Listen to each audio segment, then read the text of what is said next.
My sister posted my house online and called me a placeholder, then raised $14,000 off my life. But I sold it right from under their feet. My sister smirked as she stood in my $750,000 home before the family reunion. Dad promised this as my wedding gift, she told me. Do you really think this is your place?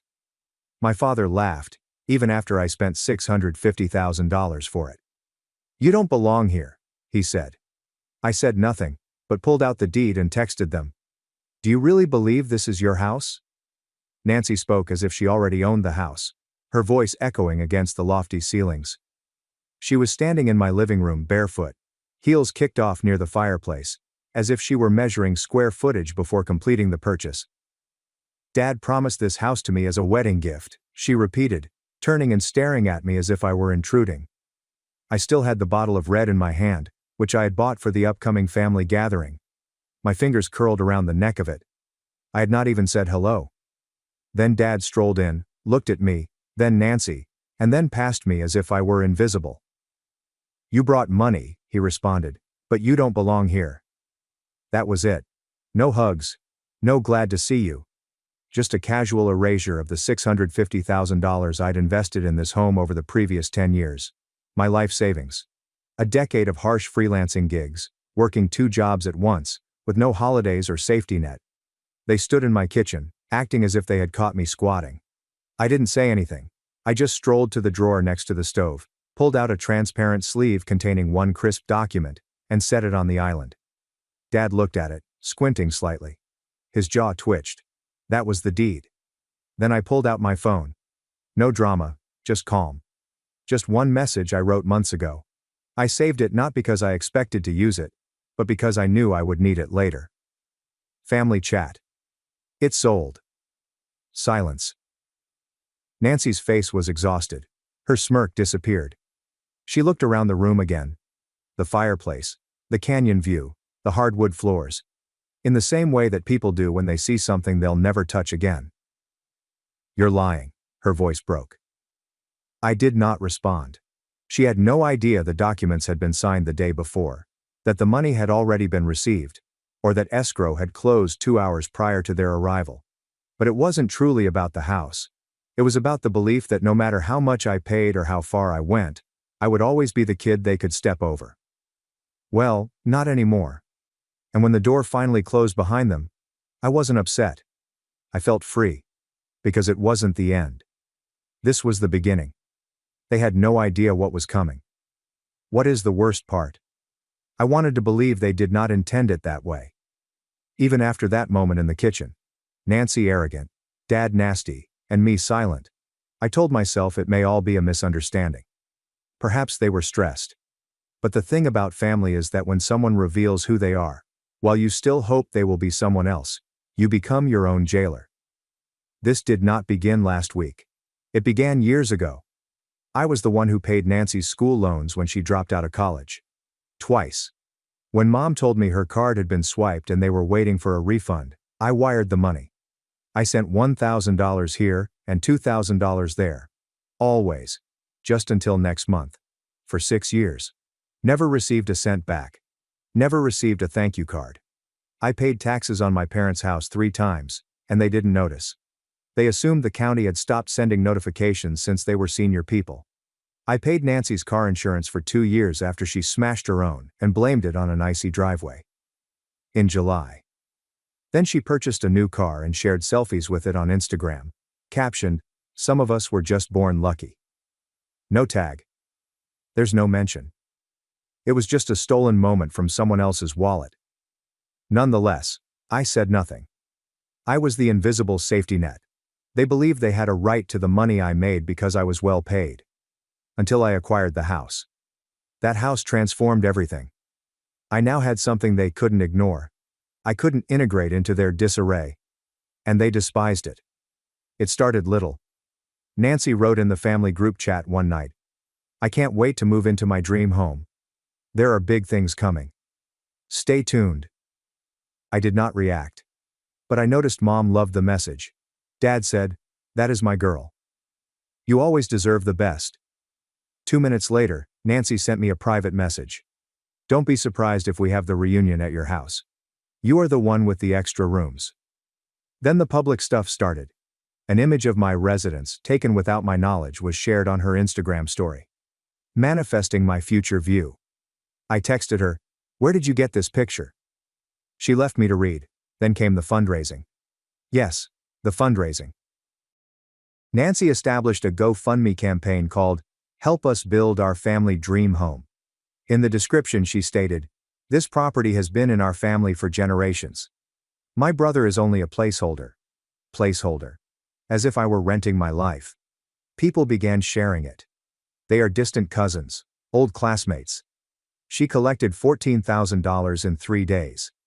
I confronted her. She replied, "It's not personal. You're just too tied to things. You always were." Then, just when I thought things couldn't get much worse, the video dropped. A 22-second video on Facebook shows Dad going down my hallway, giving a fictitious tour of his future son-in-law's home.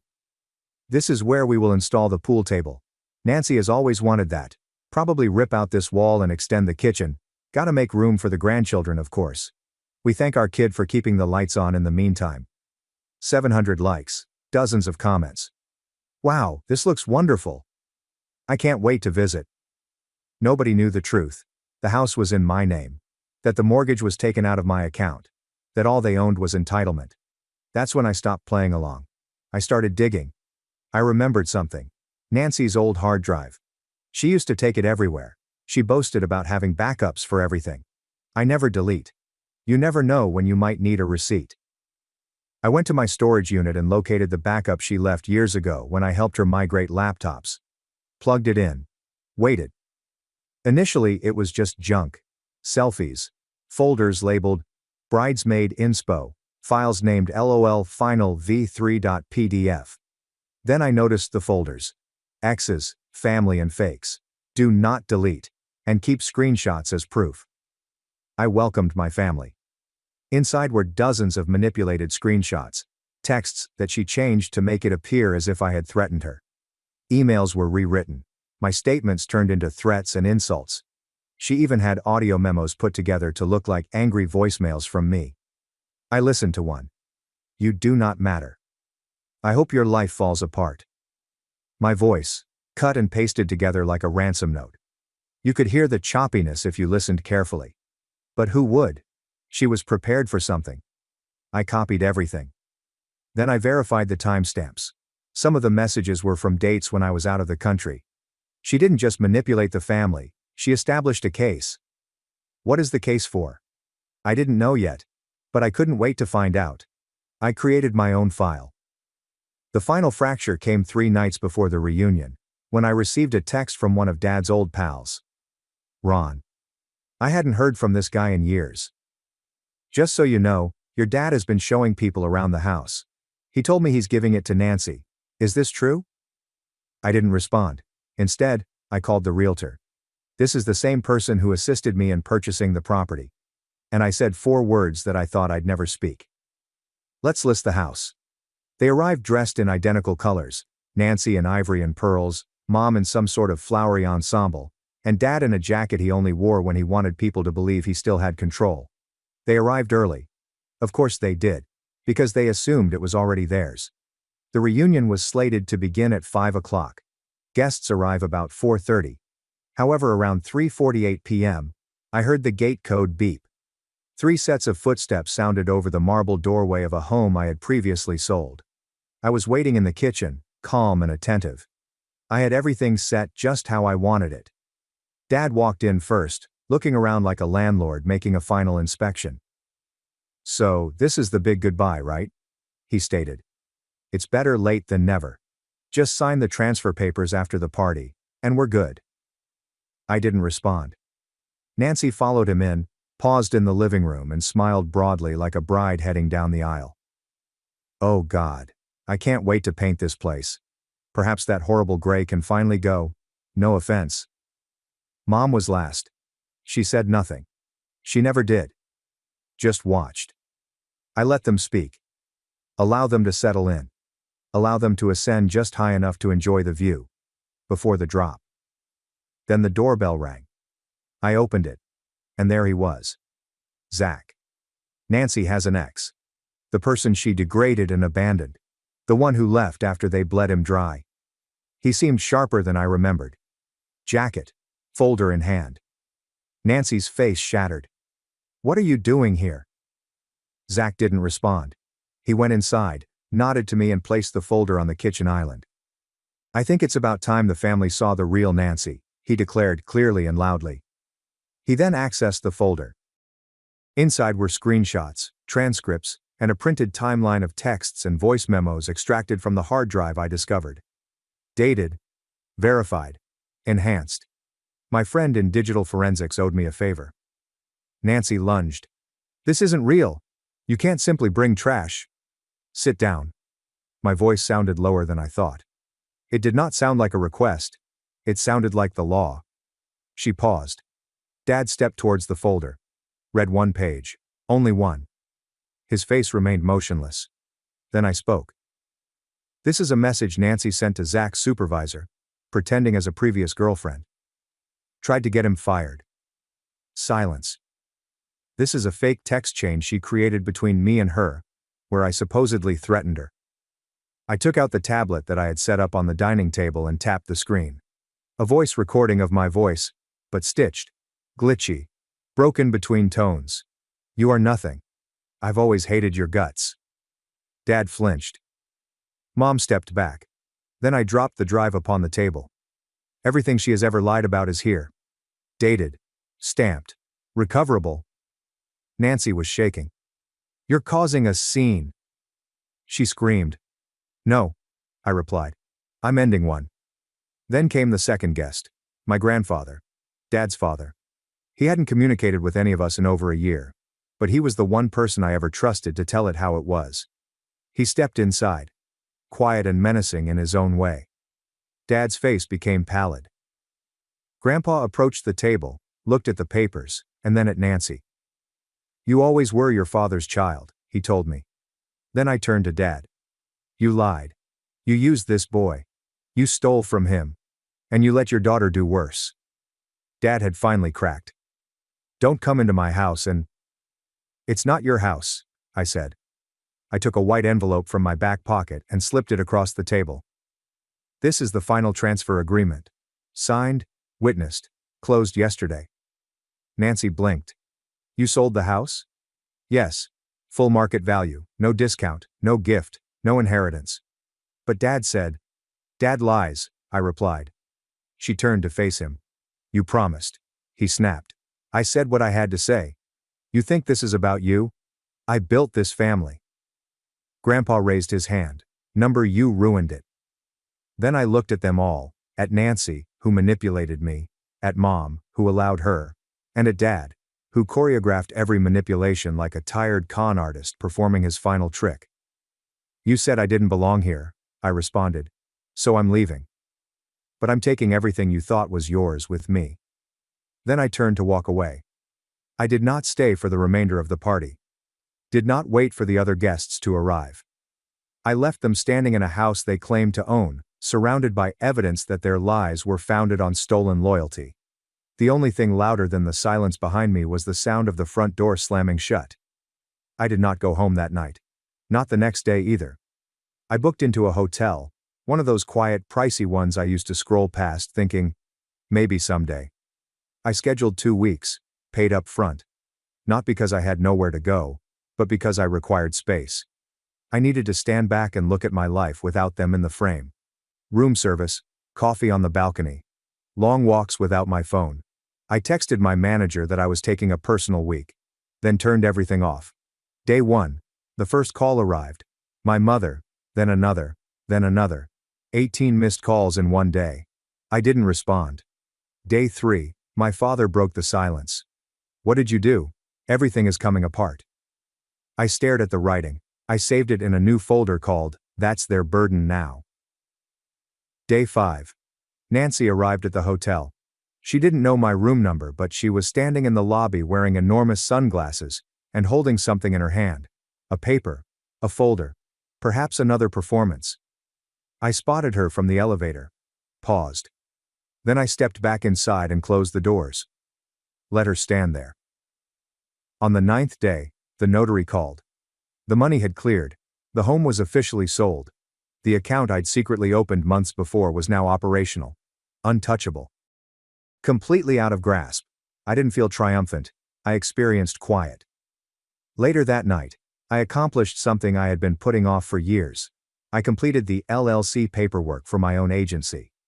A modest, inconspicuous organization that conducts property audits for clients who suspect financial abuse or familial fraud. There's no social media campaign. No grand reveal. Just a web page and a waiting list. It turns out that many people are tired of being manipulated by those who claim to love them. Clients came quickly, an old coworker, a friend of a friend. My father once ridiculed an investor for not having enough guts. He sent out a contract and a check. And for the first time in years, I didn't feel like I needed a backup plan. But back at their residence, the mayhem had started. A neighbor on the old street texted me. "Your mom came by asking to borrow money. Said you were having a disagreement. She was crying." I informed him, "Don't believe a word. I'm not part of that story anymore." He understood. Week 4, I received a letter from the bank. Confirmation that my name has been removed from all accounts relating to my parents' mortgage and spending. They now had complete financial responsibility. If they failed to pay, collections would be initiated. I did not flinch. I did not call to explain. I didn't ask if they were all right. I recently removed the last password from my vault. That week, I received a message from my mother's old coworker. She says you changed. I bet you're out to destroy your family. That you are not the same son. I responded with one line. I just stopped destroying myself. That was the final response I ever delivered. No long monologues. There was no confrontation. Then, finally, things became quiet. No more calls. No more guilty bumps. Just silent. But not the lonely type. The tranquil sort. The kind that enables you to sleep without clenching your jaw. The sort that allows you to prepare breakfast without worrying about who may ask for it next. The kind in which quiet is not a penalty. It is freedom. The last time I saw any of them was when I closed the door on that house. My residence. Now it's someone else's. 2 months have gone by.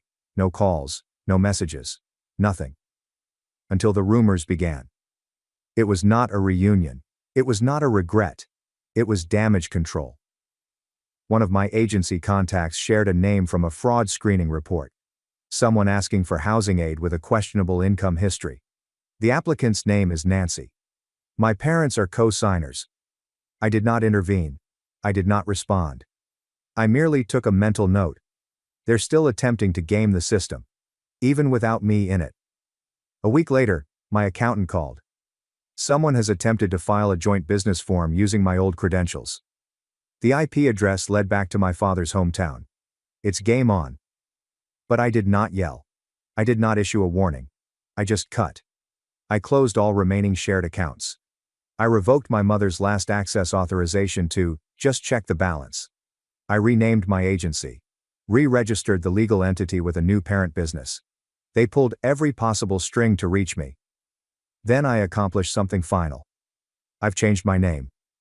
Not for show or drama, just for possession. I adopted my grandfather's surname, as he was the only male in the family who never looked me in the eyes, or flinched when I cried. My first name remained, but it sounded different now. Unchained. The new office was compact, clean and crisp. There were no distractions, clutter, or people I hadn't chosen. I hung a silver plaque above the entryway that reads, "We do not work with relatives." People wondered if it was a joke. It was not. It was a declaration. At the start, I didn't invite anyone from the past. There are no old family friends. There are no he means well relatives. Only my team. People I trust. People who do not rely on me for emotional support in order to function. And then something quietly perfect occurred. I stopped for coffee one morning, same order, same location, and noticed a voice behind me. My mother. I hadn't heard her voice for months. It was exactly the same, but oddly smaller. She saw me. Froze. I turned, looked her in the eyes, and walked away as if she were no one. There is no anger. No words. Just silence. For the first time in her life, she did not speak. And for the first time in my life, I didn't care. My flat now has high ceilings, large windows, and furniture I chose. No hand-me-downs. No ghosts. There's no clutter. There are no family portraits on the shelf. Just a single frame photo of me standing in front of the new office, gripping the keys like a sword. A new last name appeared on the mailbox. There's no history. There is no shame.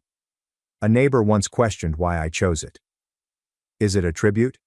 No, I replied. It's the only name that never lied to me. There is something strong in leaving without explanation. About allowing people to talk in circles, trying to find out why you stopped responding, saving, and being the one who always came back. They don't understand. It wasn't easy. It was a gradual burn. Years of minor betrayals. Swallowed the agony. Invisible sacrifices. Until one day, I simply stepped out of the fire without looking back. I still get questions from strangers who heard something happened. They ask, "Do you ever miss them?" I smile. And I tell them, you can't miss something you never had. Because what I had wasn't love. It was leverage. And when I stopped letting them utilize it, the entire house of cards crumbled. One night, I walked past the office after hours. The silver inscription over the door caught the light perfectly. "We do not work with relatives." It shined. I also added a second line beneath it that week. A new engraving. Small, but permanent. "If you believe I owe you anything, you were never family to begin with. No one will notice it, unless they are looking. But they will. Because I understand how these stories travel. I'm sure someone will eventually come up to that door, and ask what happened to the quiet youngster who used to hand out money like bandages. They will see the plaque. They will see the name. And they'll know he's gone. And the man who replaced him has no sympathy for anyone. I'm not a weapon anymore. But I still can cut. This time I didn't. Thanks for watching and sticking around till the end. If you enjoyed these stories, make sure to subscribe and hit the bell so you don't miss the next drama-filled episode. My husband humiliated me at dinner, then laughed with his father. Now he's begging me to come home after I took the kids and vanished. My in-laws visit every Thursday. It's never fun, but I endure. My husband Arthur feels it's beneficial for the kids. 2 children, a girl and a boy, are under 10. I'm not trying to take their family, just, I wish it didn't feel like an unstudied exam. Arthur's parents are traditional. His dad, William, thinks women should be grateful to be kept. His mom, Alexa, will straighten your hair mid-sentence or say, "Oh, you're wearing that?" and grin so you can't be furious. I try to lighten it. I'm weary and Thursdays always feel weird, so make easy dinners. I prepared a spaghetti bake yesterday. Pasta, veggies, cheese, bake, done. Kids like it. It's simple. I wasn't about to become master chef after 3 school calls and a cry over a missing water bottle before lunchtime. From the moment they arrived, I could tell William was moody. The kind you know. He huffs and puffs like everything insults him. Recently he's been an extra. Probably because he's old and feels ignored. He never says anything worth hearing, so we don't. It starts with food. I'm serving it, and he's making expressions like he's sniffing something bad. The kids laugh, which makes it worse because he now has an audience. Pokes it and says, "This the best you can do?" Actually, I'm not surprised. He's said worse. Instead of closing it down or dismissing it, Arthur starts with a smirk and says, "I only married him for his name and whatever property he believes we have." Which is crazy since we have a mortgage and a car that barely passes inspection in a single year. I start, "Can we not do this in front of the kids?" But Arthur stops me, adds, "Maybe if I put half as much effort into the marriage as I do into feeling sorry for myself, we'd have a decent meal." Yes. Before everyone. No one speaks. Alexa pours another glass of wine and pretends to scroll on her phone. The kids' silence is worse than their giggling. I sit because what else can I do? I'm dramatic when I speak. I'll cause trouble if I leave. It continues. William calls my job cute but says I should focus on the house like genuine ladies. My mom worked, and our house didn't burn down. He comments on my attire. He says leggings aren't pants, and women cared about looks back then. I don't look horrible.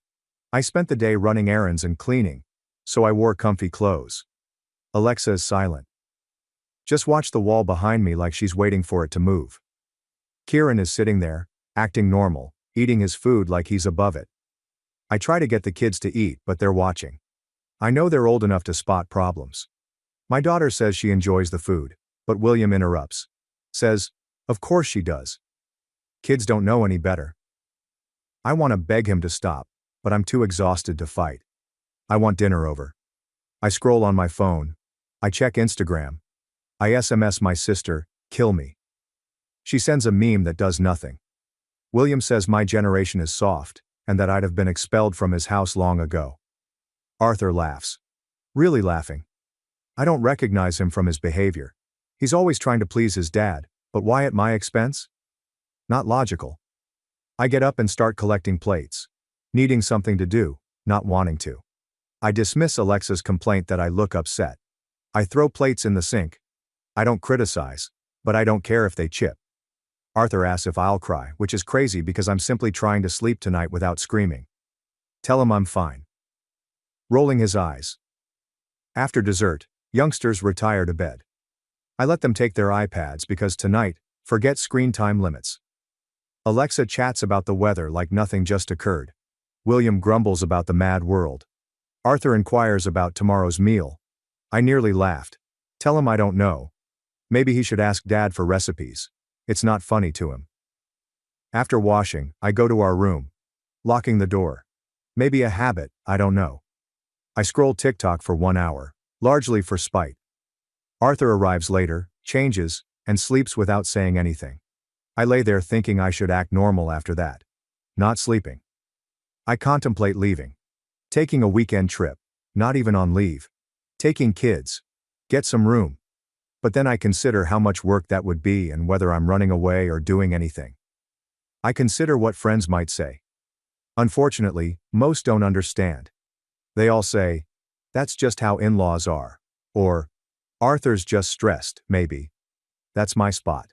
I expect something to snap. I can't ignore this. My next move is unknown. I kept thinking about how easy it was to tear me down at home. I feel like a burden, making food and taking up room. I keep thinking about how Arthur looked embarrassed by me, and how William dislikes me for not being his ideal wife. Alexa lets it happen because she's always done it. Not that I'm a perfect wife or mom. I have days when I simply want to scroll my phone and let the house burn down. I forget things, get irritated and dress for myself. It's unfair to treat me that way. Not by them, not by Arthur. I keep wondering what would happen if I stopped doing everything and let them see how I'm not in control. Sorry for the rant. I just needed to release it. I don't know what to do, but I can't keep letting this continue. I don't just smile. Not anymore. Update 1. I think I'm back. Yes, things may go wrong quickly once you stop pretending everything's fine. The house felt weird the morning after that dinner. Arthur was up, making coffee and scrolling his phone at the counter, acting like nothing happened. He gave me the last oat milk as a tremendous favor. I glanced at him because it's strange how someone can be that clueless and pompous. Strangely quiet youngsters, never the norm in our house. Chaos usually reigns. An argument about the charger. Another person is yelling over their lost sweatshirt. Instead, they ate porridge and looked at me and Arthur without saying. My kid shrugged when I asked her to wear her blue sneakers, as she normally does. My son joked about pasta last night. He said, "At least it didn't have peas." He looked at me and paused. They knew something was up. After dropping off the kids at school, I sat in my car for 10 minutes. I checked my phone, looked through Reddit, and got halfway through a neighbor drama thread, before snapping and realizing I was numb. Texting my pal Tara. We're not close, but she constantly has something to say and calls people out. Her response to family dinner was a disaster. Want to get coffee? Was sure. So I went. One table was free at this always packed location where we met. She looked at me for a moment before leaving after I told her what occurred. I smiled, but she's right. You know your FIL is a dinosaur, and your husband's always been a little too eager to impress him. She asked why I let them hurt me, and I couldn't respond. Even I understood. It's easier to ignore it than fight every time. Was a lie. She said, maybe it's easier, but it's not better. Correct. By the time I got home, Arthur had texted me 3 times asking whether I was coming for lunch. We never eat lunch together. Not sure what that was about. I ignored it, thought about dinner, and stopped. Why am I feeding people who treat me like help? Not today. So I didn't cook. I ordered pizza for my kids, pepperoni for my son, cheese for my daughter, to avoid complaints. Arthur came home, saw the pizza boxes, and asked if I was done sulking. I answered, maybe I'm just done. Period. He rolled his eyes and mumbled about my inability to let go. I add, yeah, I'm not letting this go. Actually, not this time. Then his mother Alexa arrived. She barely knocked, just strolled in like usual, seeming concerned. But you could tell she was primarily there to settle things and get back to her normal programming. She asked to talk alone, so I joined her in the corridor. She said, I know William's comments can be harsh, but he's just old-fashioned. Don't take it personally. I glanced at her. I add, he called me lazy and useless in front of my kids. She adds, well, he doesn't mean it like that. You know how he is. I add, yeah, and I'm done pretending it's okay. She tried to guilt me into keeping the family together, and how Arthur is under strain. I asked, he's under pressure from what? Sitting at the table while his dad trashes his wife? She looked embarrassed, played with her bag zipper and said, you know William just wants what's best for Arthur. Her response to, what about what's best for me or the kids? Was silent. You're not like the ladies in our family. You don't just do what needs to be done. I answered, maybe that's the problem. She left slamming the door. None of it was mentioned by Arthur. He got a beer from the fridge and watched TV. I didn't worry that the kids were watching a tablet in their room at full volume. Sitting at the dining table, I looked through my old photos to see when things got this terrible. It wasn't always thus. Maybe it was, but I ignored it. The next morning, I decided to stop being the default home manager. I skipped laundry. I left the filthy socks under the couch. I skipped dishwasher unloading and kitchen counter cleaning. Arthur inquired about his blue shirt. I answered, try the laundry basket. He looked at me like I spilt coffee. I shrugged. The youngsters noticed too. My kid requested pancakes. I answered, sure, if she wanted to help make them. She said, okay. We did. Arthur fasted. Later, Alexa texted, you can't just stop doing things because you're upset. I ignored her. I realized I do a lot around here throughout the day. Not, look how much I sacrifice, but literally nothing gets done unless I do it. I took images of shopping, receipts, laundry, and my appointment and school calendar. I saved it in a phone folder. I wanted to see it for myself, not for proof. Arthur saw me taking photos and asked. Just documenting, I said. He grumbled, you're so dramatic. The house felt different by week's weekend. Kids asked more inquiries. My daughter asked to visit my mom, not Alexa. I add, maybe, but Grandma lives like 3 hours away, and it's not exactly a quick trip. Mom called that night to check on us. Not really, but I'm figuring it out. She offered to come up, but I declined. Arthur's dad called again Saturday. This time I picked up to hear his words. He began with back in my day stories. Women didn't run the house, serving their husbands. Blah. I said, well, it's not your day anymore. He said, you're going to ruin this family with your attitude. I said, maybe it needs ruining. Hang up. Later that afternoon, Alexa returned with groceries and a phony smile. She seemed astonished when I said, I'm not cooking. I brought things for dinner. Let's just start over. You're serious? She asked. If you want to cook, the kitchen's right there. I replied, dead serious. She huffed, set the bag on the counter, and chopped vegetables. Arthur watched from the living room, silent.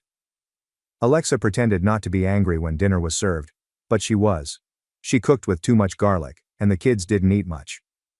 After eating quietly, Arthur pushed his chair back and exited the table. My youngster requested pizza tomorrow.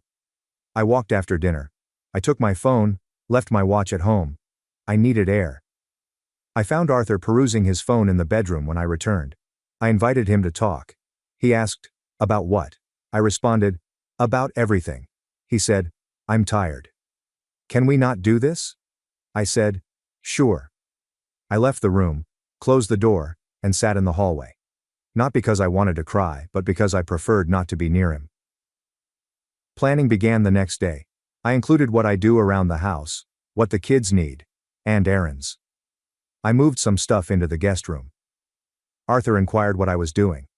I answered, just needed space. He chuckled and added, "You're being ridiculous." I said, "Maybe." He tried to grab my arm as I passed, but I resisted. Slammed the door behind me. The kids and I went for ice cream that night. In the car, we were cones and listened to music.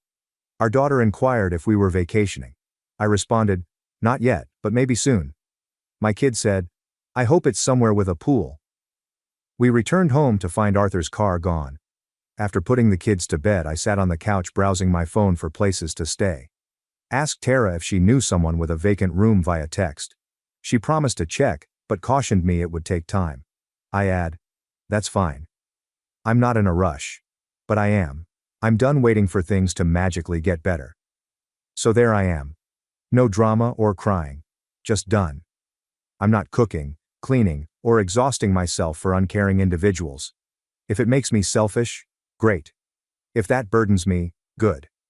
Better to be a burden than a doormat. I know it's not over.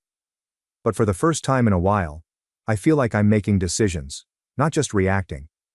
I don't know what's next, but I won't go back. I'll update as more appears. If you read this, thanks. Update 2.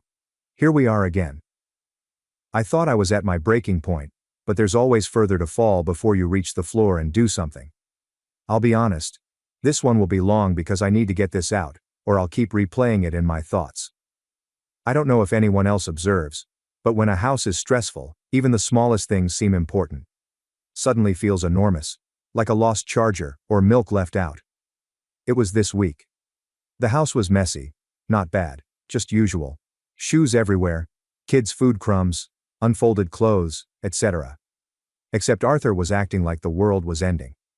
Every time he'd sigh loudly or say no one respects the house. He told the kids. I heard it from him.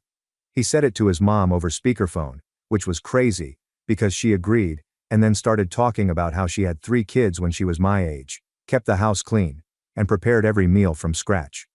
I laughed, which upset her. So I stopped responding. Or, then do it yourself. The kids even started parroting me, which made me feel awful, but also, why should they think it's exclusively my job? I could tell Arthur was getting angrier daily. I left early to take the kids to brunch in the park, not staying home. He texted several times wondering where we were. I answered, out. He called once and asked if I was coming for lunch. I declined. His call ended. On Tuesday, Alexa was in the kitchen digging through the fridge when I got home. She explained she was helping because everything was falling apart. I said, "You don't live here." She said, "I'm just trying to keep things together." I said, "You can go home." She slammed the fridge and left. He was upset when Arthur entered as she left.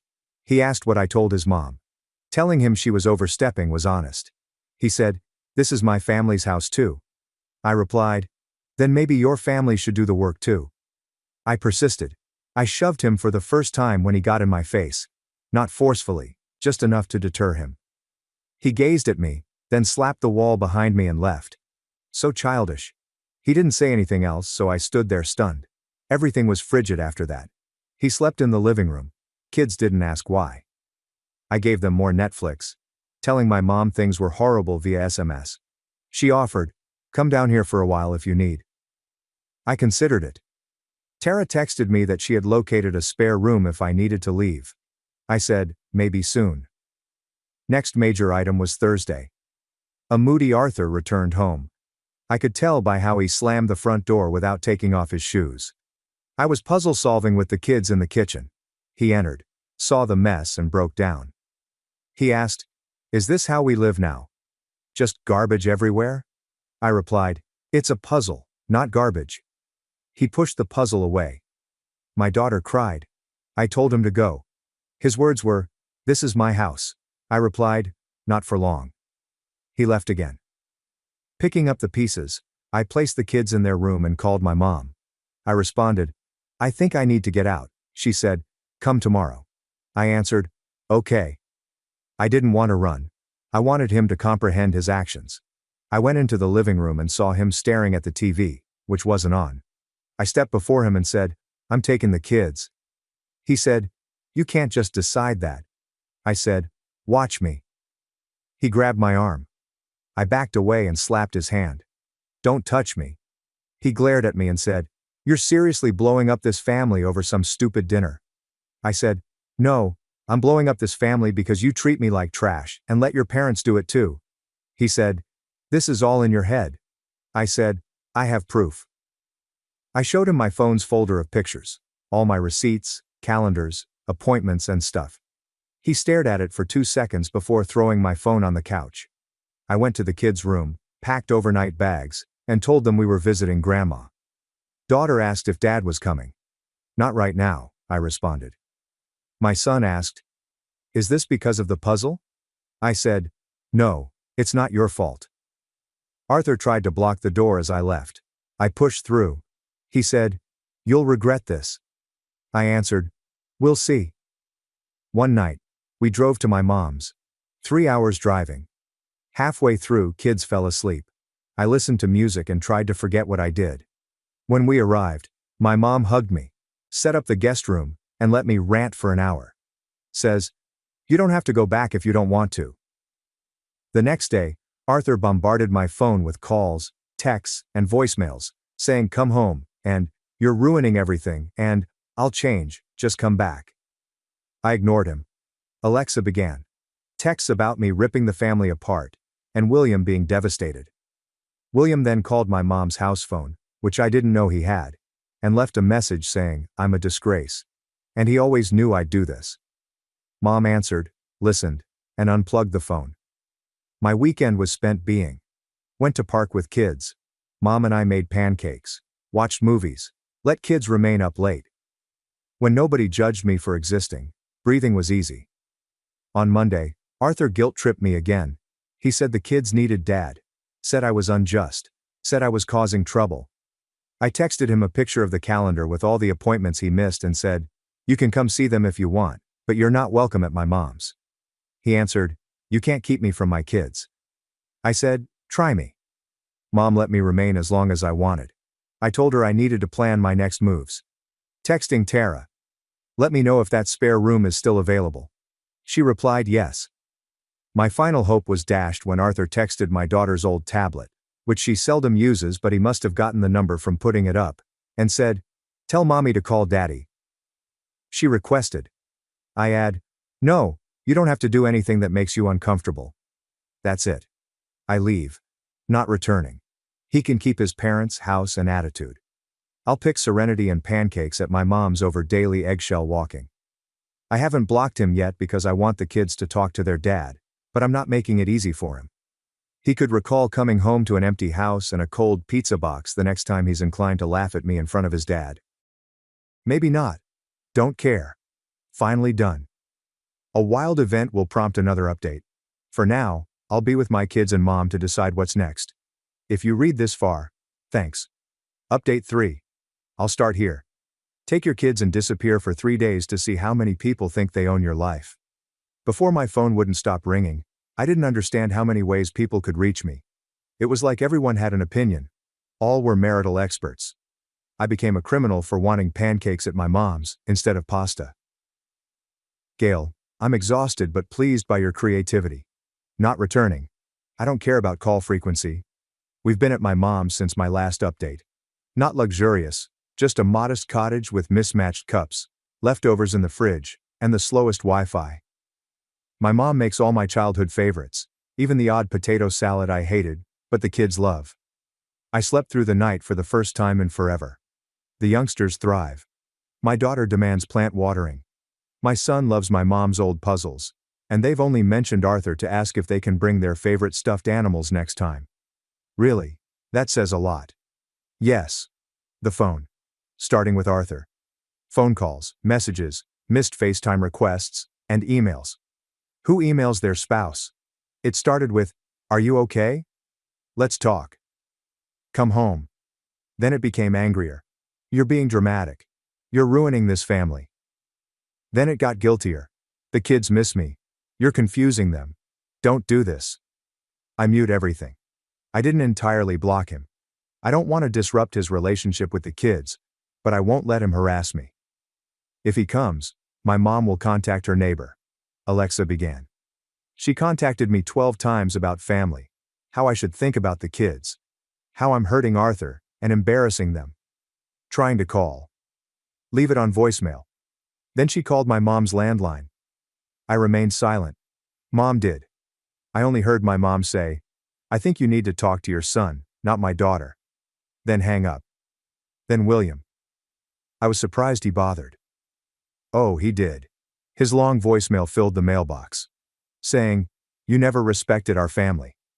You made Arthur weak. You're the reason everything's falling apart. And you're a burden." Just like I warned him. I played it on speaker for my mom, who shrugged and deleted it. She responded, "Some people never change." Tara checks on me, asking if I'm safe, want company, or need anything. She offered to bring coffee and donuts and sit in the driveway if I didn't want to talk. I said, "Not today, but maybe soon. I like having someone in my corner, even if we're not BFFs." She seems to understand more than most. She had a messy family situation and knows how quickly people can turn on you if you don't play along. The worst part, Arthur tried to involve my dad. Arthur contacted him and said I dashed away like a teen who missed curfew, even though they hardly get along. My irritated dad called me to inquire what was wrong, telling him the truth. I was weary of being treated like a problem at home, the food, the scolding, and everything. His silence was followed by, "Well, I'm glad you're somewhere safe. Let me know if you need anything." Which is important for my dad, who prefers memes to serious messages. Yes, the phones, emails, and even a Facebook DM from a cousin I haven't seen in 5 years. Everyone wants a say. Everyone wants me back, to explain, or to apologize for the awkwardness. None of them inquired how I was feeling, if the kids were happy, or if I needed help. All about them. Their comfy, their image, their tranquility. Watching Arthur strive to do everything I used to do got to me. I brought barely anything. Just the kids, a few clothing items, their favorite toys, my charger, and birth certificates and insurance cards. Practicality, not drama. But suddenly, he's texting about grocery lists, clean towels, trash pickup times, and, where are the kids' medical records? I ignored most of it but sent him important information. Not wanting to make the kids' lives tougher, but not trying to make his life easier. Figure it out. As I did. Alexa pressured me to return home. William was worried about his family breaking up. I suggested he consider it before calling me a burden in my kitchen. She said, "You're being petty." I answered, "Maybe." She said, "You'll regret this." I responded, "Not as much as I'd regret staying." Money went crazy too. Girl, Arthur and I always broke things up well. He had bills, I had some. Whoever had time bought groceries. He suddenly realizes how much gets done he never saw. He called and said, "You need to send money for the mortgage." I answered, "You live there. The kids are with me, you figure it out." He got upset. Said I was mean. I asked, "You wanted to be the man of the house, right? Act like it." He hung up. Mom gave me a high five. His kids rarely ask about him. I let my daughter phone him once. Talked for 5 minutes. She asks, "Can we go back to Grandma's puzzle now?" Final attempt by William. He arrived at my mom's door. She replied that he may talk to her on the porch, not inside. He shouted, "You're tearing this family apart." She answered, "Then maybe you should have treated her like family." He turned red, stomped to his car, and departed. Watching from the window, I felt nothing. The school contacted me to check on the kids and see if they needed anything. I answered, "We're fine." I admitted the relocation was difficult but the kids will return soon. The school counselor added, "If you need anything, let us know." It was the first time anyone asked what we needed, not what was easy for everyone else. I almost cried. Now what? No idea. Not returning. I won't fake it for a man who simply wanted to please his parents, or a family who considered me as a maid and scapegoat. I'm not doing it for the image, holidays, artificial grins, or terrible dinners where everyone whispers, but no one helps. It's not simple. Figuring out the details is difficult. I need to organize school and a million other things I haven't considered. But I'd rather do it than live as a ghost. Arthur stays texting. He gets upset sometimes. Sometimes he begs. Sometimes he sends me phone memories to make me forget what he said. I silence him. I let him see the kids provided he came to my mom's and controlled his temper. He hasn't tried yet. Not sure what's next. I won't return. Definitely not apologizing. I expect the phone to ring for a while. Best part, I don't have to answer. Thanks for persisting. Sorry about the mess, but that's life right now. I'll report anything unusual. I'm just here now. This is enough. Thanks for watching and sticking around till the end. If you enjoyed these stories, make sure to subscribe and hit the bell so you don't miss the next drama-filled episode. Am I the asshole for cutting off my parents after my mom refused to care for me postpartum, even though she did it for my siblings? Throwaway account, and my English writing is really bad. Please bear with me. So I, 28 female, am 30 weeks pregnant with my first child and am about to move to another state, and mom has this thing where she takes care of my siblings when they give birth until they recover. She has done it for my older sister and my brother's wife, so I thought that she would do the same thing with me too, but a week ago she told me that she couldn't because it is too far away. We got into a fight about the whole thing, and I told her to get out of my house, and now we are not talking. Before you judge me and say that my mom isn't obligated to take care of me, I will tell you that it isn't about mom taking care of me. It was never about that. I am that one child in the family who nobody really cares about. My parents always claim that they love and treat us all equally, but man, is it obvious that they love me a little bit less than the others. I always thought that maybe I am adopted and that's why they don't care about me that much. Well, I am wrong because I am 100% theirs. It is always about how my other siblings are doing or how mom and dad are suffering, but it is never about me. It was never about me from the beginning. I rarely celebrate even if it is supposed to be my day. My birthdays? They rarely celebrated because mom and dad forgot, or they just threw everything in the house and called it a birthday. High school graduation party? Nope, my parents have already wasted a lot of money for my big brother's college graduation party, so they can't do that, but they will make sure to make it up to me. Do you think that ever happened? I will give you a minute or two. If you guessed no, then congrats, you guessed right. Yay! They shared the wedding expenses of my siblings' wedding, but since my husband came from a good family, they don't have to share wedding expenses. Not my words. I have always been the therapist who listens to my mom and dad's rough day, or the one who needs to help mom because my older siblings have a lot of school work to do, or because my younger siblings are too young to do that kind of work. They always tell me that I am a good daughter, but I am never the one who they brag about to their friends. I did everything in my power to make them proud, but my achievements will always be below my siblings. I have tried to talk to them about how I feel multiple times before, but the only thing I get is a hard scolding about how I was getting spoiled.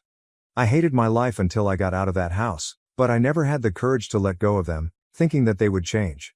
Well, my mom just proved me wrong. Mind you that my older sister lives a whole ass ocean away from Yo, but mom decided that taking a 10+ hour flight to another continent twice was not hard at all, but all of a sudden, and taking a 4-hour ride to my home was too much. Especially when I am in a place where I don't know anyone except my husband. I am so fucking tired of them putting everyone else above me. So, I will make things right between us until I leave because I don't want to end things on a bad note, and when I get to my new house, I will just cut all contact between us. I don't think that I have the energy to do all of this crap anymore, and besides, I have my lovely husband with me, so I will be alright and build myself a new family where I am truly appreciated and loved for who I am. Note, I am the third out of 5 children. My younger siblings are twins. Comments. Comment 1, NTA. Tell her you can't keep in touch, it is too far away. Comment 2, NTA. Yes, I agree with you. Make nice with your mom while you're visiting this time and minimize contact when you get back to your own home. It could be that your mother wants you to beg and plead. Oh mommy, pretty please, come help me, I need you. But my reaction is F that game playing. Put your energy on your husband and build a new support network where y'all live now. Comment 3. NTA. Put them on a strict information diet. Stay off socials, inform your husband and his family that you want nothing posted on social media. Do not let them know when the baby is born or when you go into labor. Do not answer the phone, respond to email, texts, etc. Put them on a ban list at the hospital if you have to.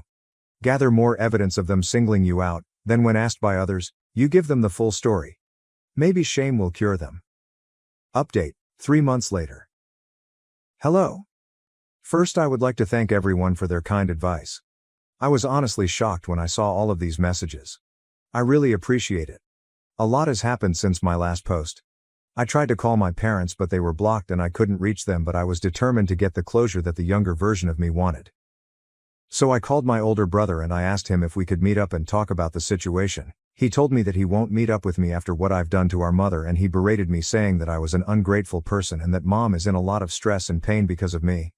I told him that it wasn't fair for him to just assume that I was the villain and that he couldn't even understand my point of view because they didn't treat him like they treated me my whole life. He knew that they treated me like their personal chef, maid and therapist for years, but they couldn't even give me the love and attention that I wanted for once in my whole damn life. He basically screamed at me through the phone that I was a piece of trash for saying that, and that mom and dad treated us all equally, but I was just a damn narcissist who can't think about anyone but myself. I tried to talk but my emotions got the better of him and I started breaking down on the phone and he hung up on me. I even started asking myself if I was really the narcissist that my family seemed to think of me. But my husband came to the rescue and helped me through all of this, but the doubt that maybe I was in the wrong still lingered in my head.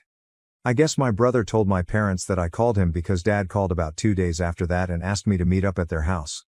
I was about to say no but I couldn't because his voice was filled with remorse, so I thought that maybe just maybe we could get past the whole thing and I could drop the thought of cutting contact even if my mom doesn't want to help out. After like 3 days of talking to my dad, me and my husband went to their house to talk. I thought that it was going to be me, my husband and my parents talking, but they invited my brother and his wife. As soon as we sat, my dad started talking about how disappointed he was with me and that things shouldn't have led to this.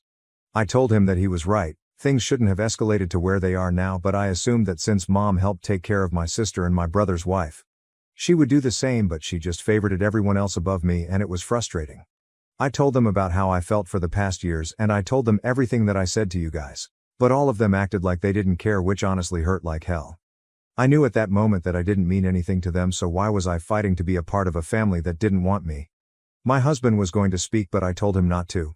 Everyone gave their opinions about it, basically blaming me, and then dad asked me if I wanted to say anything to mom. I told her that I was sorry because I didn't want any type of bad blood between us before I close this chapter and move on with my life, but she didn't say anything back and dad said that we needed some time cooling off and setting some boundaries, and I guess that was it between us. In the next 2 weeks we were packing and leaving the state. I didn't tell anyone about where my new house will be.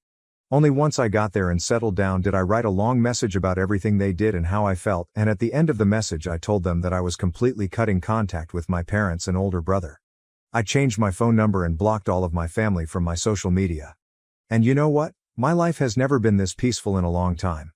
I am happy about everything and my baby will arrive any day now. It is honestly stressful but I love it so much. We hired a helper around the house because why not? Now my day consists of sleep, take a walk, eat some more, have back and hip pains, and repeat, which honestly isn't that bad. Thank you for reading comments. Comment 1. Sounds like you finally choose peace over drama. Wishing you all the happiness with your little one. Comment 2. Yup, sometimes family is just a title. You don't owe them anything if they don't treat you with love and respect. Comment 3. Blood doesn't mean loyalty. You gave them every chance, and they showed you exactly who they are. Now you get to build a family that actually deserves you. Wishing you nothing but peace and joy with your little one. My wife hid that she's asexual. I asked for a divorce, she refused, and even tried to open the relationship by offering her best friend to me. My wife, 29F, and I, 34M, have been married for 4 years, and up until a year and a half ago, things were fantastic. Our marriage began to deteriorate after there was a significant drop in sex between us, not intimacy, just the actual sex part of the relationship. We would still cuddle and have deep intimate moments talking and just being around each other, but she kept rejecting my attempts at taking things further past kissing. Now we have had no problem communicating, so I made sure to address it early, and we talked and made adjustments. We both made sure to stay in shape, we tried being more adventurous, we went to couples therapy, joint counseling, and even tested both of our hormone levels. Everything was normal. Each solution would work for a little while and then we'd be back to having sex maybe once a month. I asked her several times if she was no longer attracted to me, to which she denied every time. I asked her if I was falling short in the relationship in any other way, to which she said no. Well, about a month ago, She got back from her therapy session and told me that she believes that she's asexual and that's the reason for her libido being non-existent as of late. I was definitely confused because we had such great sex for a while in the beginning of our relationship, but her telling me that she's now asexual was heartbreaking because everything else is great. Obviously, I'm not going to force her to have sex, so we had a long conversation about our relationship and I came to the conclusion that we should get a divorce. I say I because she immediately rejected the idea and said we would figure something out and wouldn't talk to me about it anymore. I didn't know what to say, so I dropped it. Well, 3 weeks go by, without sex, and I decided that I have to do this for my own mental well-being, so I filed for divorce and had her served with the papers. Last week when I got home from work, she was going about the day like nothing was wrong. I asked her if she signed the papers and she flat out said, "We are not getting a divorce," and changed the subject and acted like things were normal. Obviously I thought this was crazy, so I stopped her and said I couldn't be in a marriage devoid of sex, and I mentioned that I was being incredibly fair with our divorce.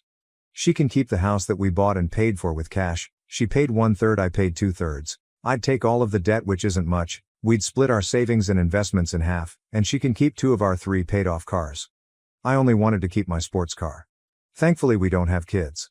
I love her and want her to be comfortable, and I have no problem starting over since I make a good income. But she won't budge or talk about the divorce. This brings us to 2 days ago. I get home and go to our bedroom and find my wife's friend, 27F, in our bed naked. I immediately shut the door, said sorry, and went looking for my wife. I found her in the kitchen and asked what her friend was doing here, and she said that she was here for me. I put 2 and 2 together and said that I'm not having sex with other women in place of the woman I chose to marry. She was adamant on saying that I could sleep with her whenever I wanted and that her friend agreed to it. I couldn't believe things would get this far, so I went back to our bedroom and asked her friend to leave. I packed a bag and I've been staying in a hotel nearby since that night. My wife, her mother, and her sister keep calling me, but I'm just not interested in hearing what they have to say. This feels like a trick. I just want this whole thing to be over. Does anyone have advice?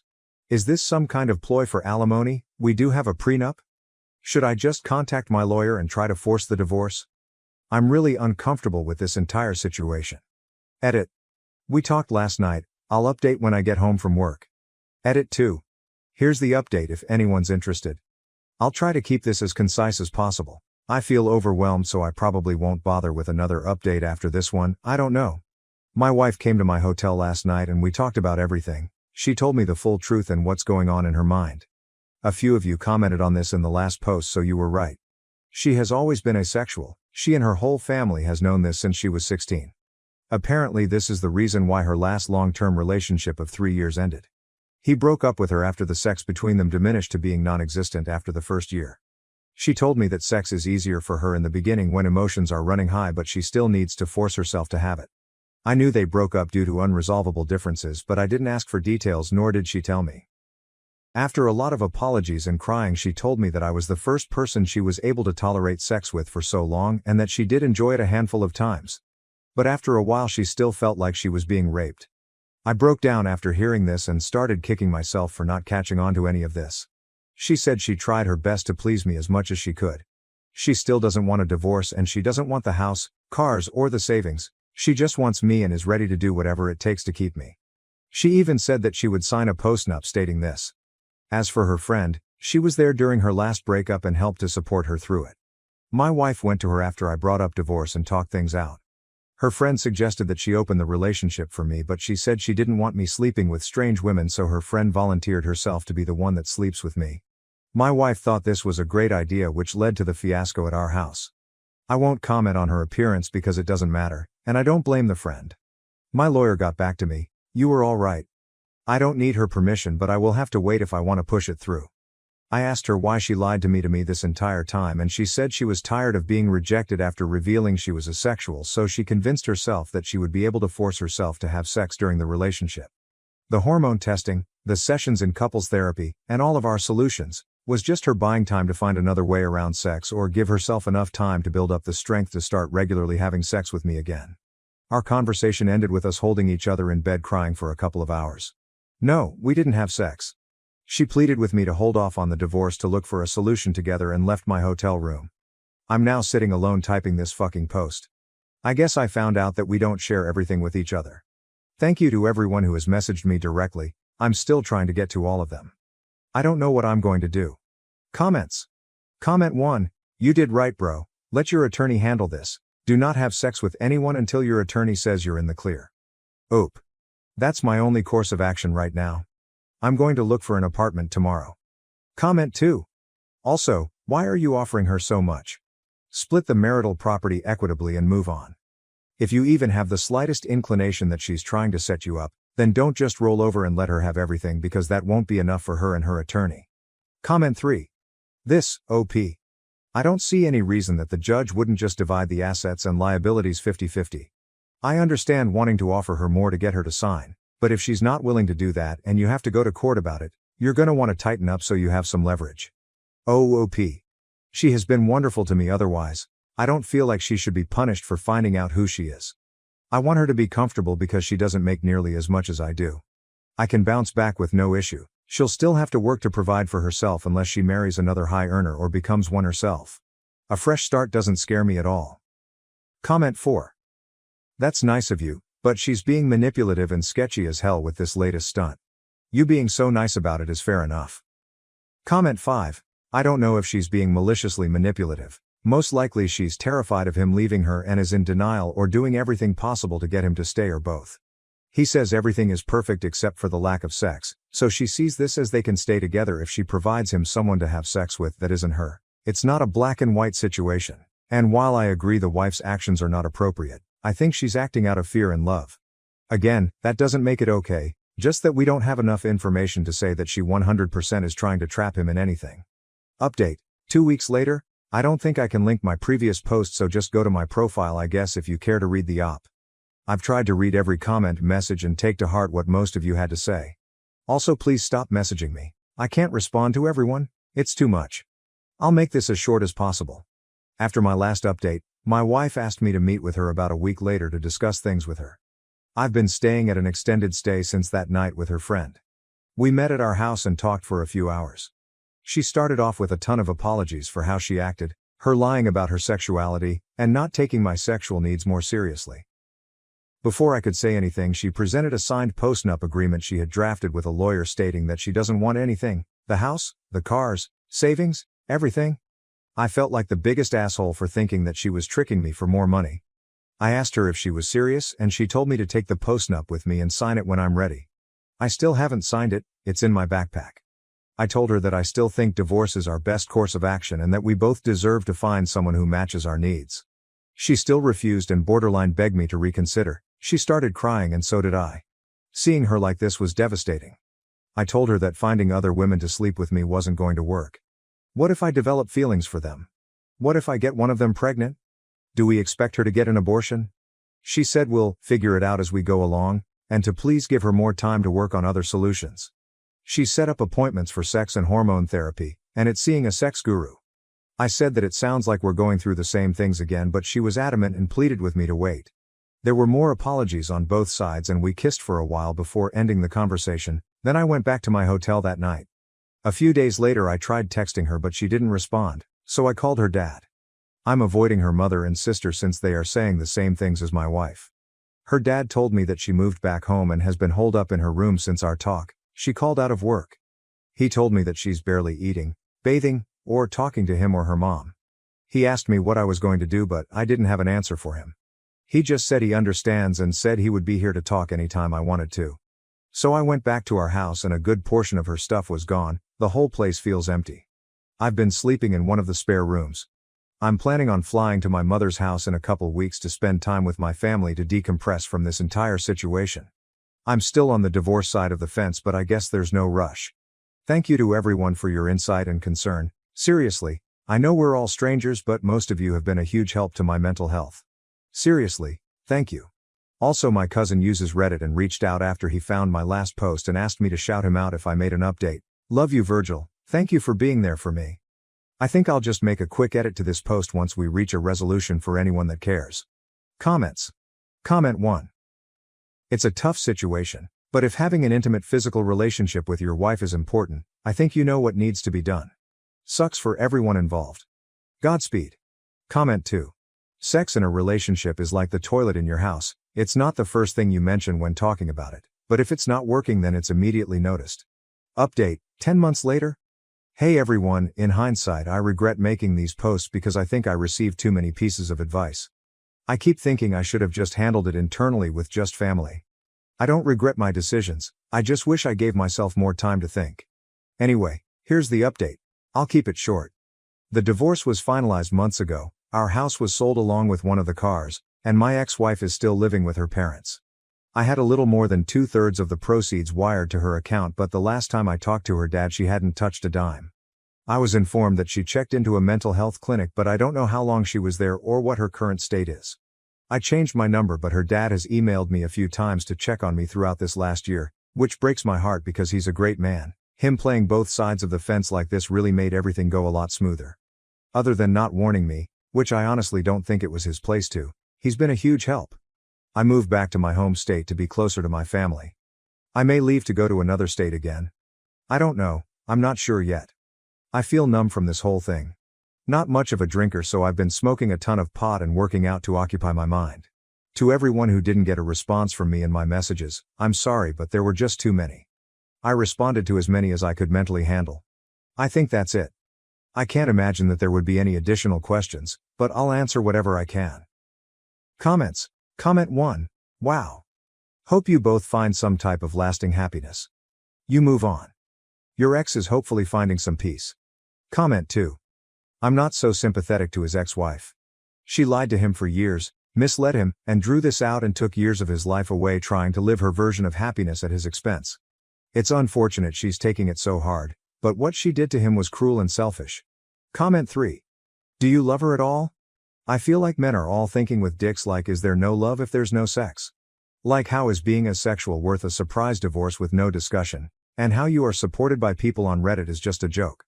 Love does not equal to sex, and if you're willing to dump the woman you made vows to based on sex, then you don't understand love at all. You won't find love ever, and anything you find going forward is not going to be more than lust. OOP. We tried to fix things for over a year. I understand where you're coming from, but I guess my question to you is, what can you live with and without in a relationship? Money, attraction, respect, intimacy, non-sexual, security? Which one of these are you comfortable with losing in your relationships? Am I the asshole for skipping my brother's wedding after his fiance's reckless prank on my husband led to false accusations and family conflict? Thinking about not attending my brother's wedding because his fiance's prank on my husband. I am a 25 female, my husband is 30 male, my brother 32 male, and his fiancée, 31 female, recently came to visit us in our city. My partner and I are new homeowners and they were staying with us for the first time. My brother's fiancée loves Halloween. She is also a Disney adult and has a childlike side to her which comes out sometimes. She's just super involved, absorbed, when it comes to her interests. Anyway, I'm just sharing this for context because my perspective is that she often gets carried away, and I genuinely feel what I am going to describe was the result of one of those moments where she just took it too far and suffered some negative consequences. She is, however, taking it as a very personal attack. So we disagreed, and the disagreement resulted in my husband cutting their visit short.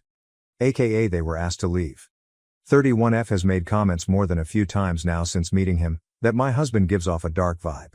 She is always comparing him to characters from various books she reads. It's not necessarily criticism, she always explains that they are compliments. Well, I'm not sure anymore. Her reasons for these comparisons are based on his looks, the general vibe he gives off, and his tattoo. He only has one, but it's on his hand. During this recent visit, she mentioned she would love to see someone like him get scared because she can't imagine him getting startled, or letting out a scream. Scaring him became her goal during her stay with us. None of us knew about it, not even my brother. The incident causing all the trouble is that she tried to jump scare my husband in the garage. It was dark and she ambushed him in the garage while wearing a full outfit and mask when he was returning from a run. Well, he didn't let out the scream she wanted. He instinctively reacted by shoving her against the wall. She hit her head and was quite shaken up. Luckily, he realized very quickly by the sound she made that it likely wasn't an intruder. He switched the lights on and pulled her mask off. He told me he was very confused at the moment. Why would she attack him? My husband helped her inside, apologized, made her tea, and then called me. I was out with my brother. When we got home, I asked 31F if she was okay, and I said her prank was stupid to do because she could have gotten seriously hurt.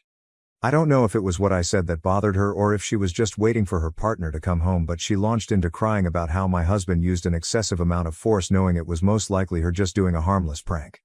In a nutshell, My husband asked her straightforwardly, "Are you implying I intentionally assaulted you?" She hesitated but chose to say yes, and my husband responded to that with "Get out of my house." I tried to smooth it, but my husband was adamant if that's what she genuinely believes, she's not welcome to stay. 31F chose to stick to her accusation. I decided to side with my husband. My brother is angry with me. He thinks I should have tried to do damage control and let them stay by convincing my husband to lean more into apologizing and placating his fiancée who was just recovering from the situation. He thinks this whole thing would have blown over if I'd helped my husband fold. I find this unfair. My brother was counting on me to handle all this, yet he didn't speak up during the conversation or try to talk sense into his fiancée. My husband remained calm the entire time, but he obviously felt insulted by her remarks, and I think that's valid. Why should I have taken my brother's fiancée's side over my own husband? Especially when I feel like she was wrong for doing all that, then turning around and accusing my husband of wanting to hurt her. My brother says I was short-sighted and should think of their upcoming wedding, but I think he is the one who needs to get his fiancée to apologize to my husband. Editing to add the text below, in an attempt to answer some things that are getting lost in comments. I would like to clarify, when I meant I tried to smooth the situation, I was not taking 31F's side or doubting my husband in any way. I simply tried to get everyone to consider tabling this until emotions had cooled down. And by those emotions, I mean the hysterics of my brother's fiancée. My husband was calm throughout, although there was an obvious finality about his decision. He made his statement and disengaged. As mentioned, my brother looked to me hoping I'd persuade my husband, but I didn't, so they had to leave. The costume. I mentioned in a comment that I didn't get an opportunity to ask that night if she bought an outfit specifically for this prank or if it was my brother's Halloween costume. They go to adult Halloween parties, and we're attending one this weekend 2 hours from where we live. It was part of my brother's costume. A mask, like a golden masquerade one but more coverage. It reminded me of the gold-jeweled animal masks from Squid Game, or something you'd wear to a Rothschild party in the 70s. And she had on a long robe, a cloak with a hood. People asked me to update. I will do that. Please look at my comments too in case I already answered a question you might have, but I think these two were the ones I saw pop up the most. I'm sorry I can't keep up with all the comments. I really tried. I will be showing this thread to my brother. Comments. Comment 1. If she hadn't hidden in the dark garage in a hooded costume, none of this would have happened. There's no way he would have known in the moment that it was her, and I believe anyone would have a similar reaction. Frankly, she's lucky she was not hurt more than she was. There's a direct cause effect here, yet she's not accepting responsibility. I think her behavior falls into the play stupid games category. Your husband doesn't have anything to apologize for, and it's offensive for them to try to obfuscate her responsibility. NTA comment 2. Exactly this. It's one thing to come out of a closet into a well-lighted room, and completely another to jump someone in a dark garage. She's lucky he didn't break her nose or her jaw. Comment 3. I live in Oklahoma. She's lucky she didn't get shot. Comment 4. Texas here. Getting shot is a real possibility. That's beyond stupid on her part. I can guarantee you that I will not be attacked again. Not funny. Comment 5. NTA. Your future SIL is deranged. She attacked someone coming into his own home. He reacted accordingly. How would he know it was her? She FAFO. Your brother should have told her it's her own fault. Be prepared for more dramatics once they are married and go LC now. Nothing will ever be her fault. Edited to add, call your family now and tell them what happened before they spin it and blame your husband for reacting appropriately. Comment 6. Their relationship dynamics are concerning. You might want to distance yourself from her drama.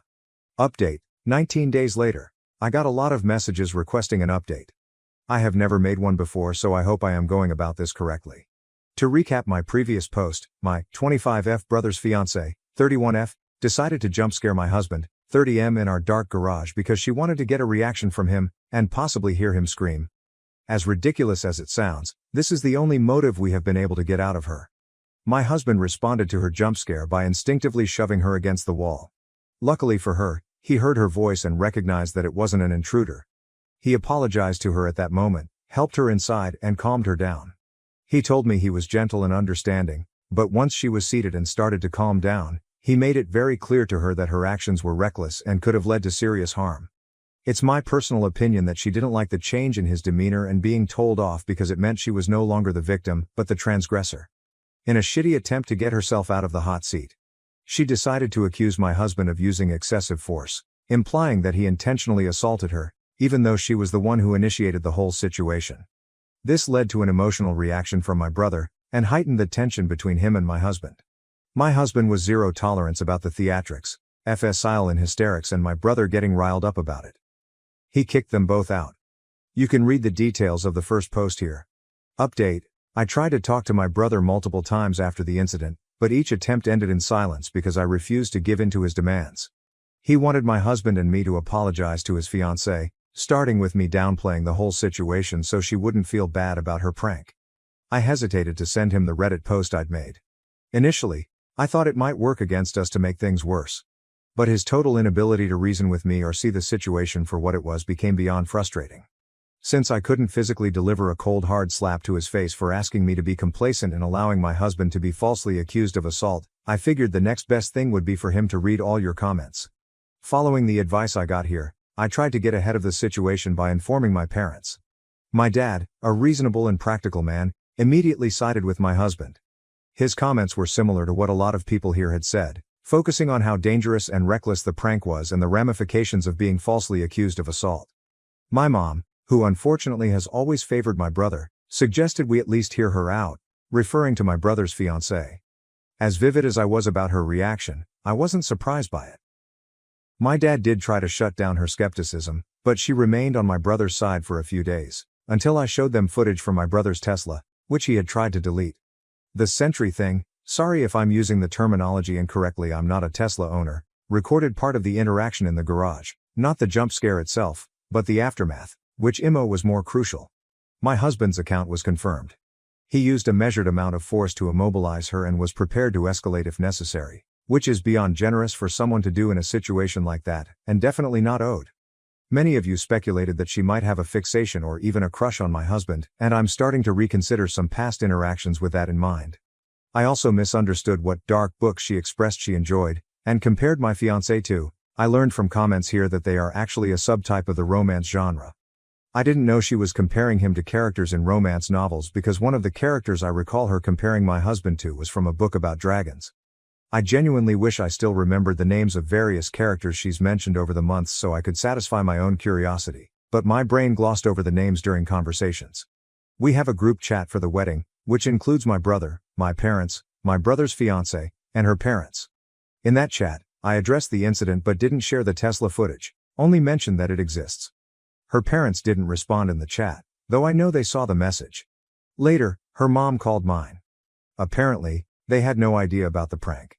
It's hard to say whether they believe me or if they've taken their daughter's side after speaking with her. My brother's fiancée, and my brother, have both extended apologies to my husband, and have requested our presence at their upcoming wedding. My parents, trying to keep the peace, have encouraged us to go, saying it's the honorable thing to do. So, for the sake of family formality, we've decided to attend. However, my husband has made it clear that we'll be there out of obligation. We will be keeping a distance from them going forward. We haven't explicitly stated it, but there will be no future invitations to our home, not even for the holiday dinner we had planned before all this happened. My husband is going to minimize all future interaction with my brother's fiancée. I don't think we'll ever trust her again. I'll try to spend some one-on-one time with my brother to gauge where we stand. Our relationship feels strained, and this incident has made me realize that I lost him to her long before this happened, something I hadn't fully recognized until now. Thanks to everyone for sharing your opinions. A reporter from a news outlet reached out to me, and I remember requesting that if anyone uses my story, I would like them to pass on the following sentiment. I hope that if you share my story, you can help highlight the dangers of ambush-style pranks. These types of pranks create a threatening environment and put everyone involved at risk of serious harm or injury. They are stupid and dangerous.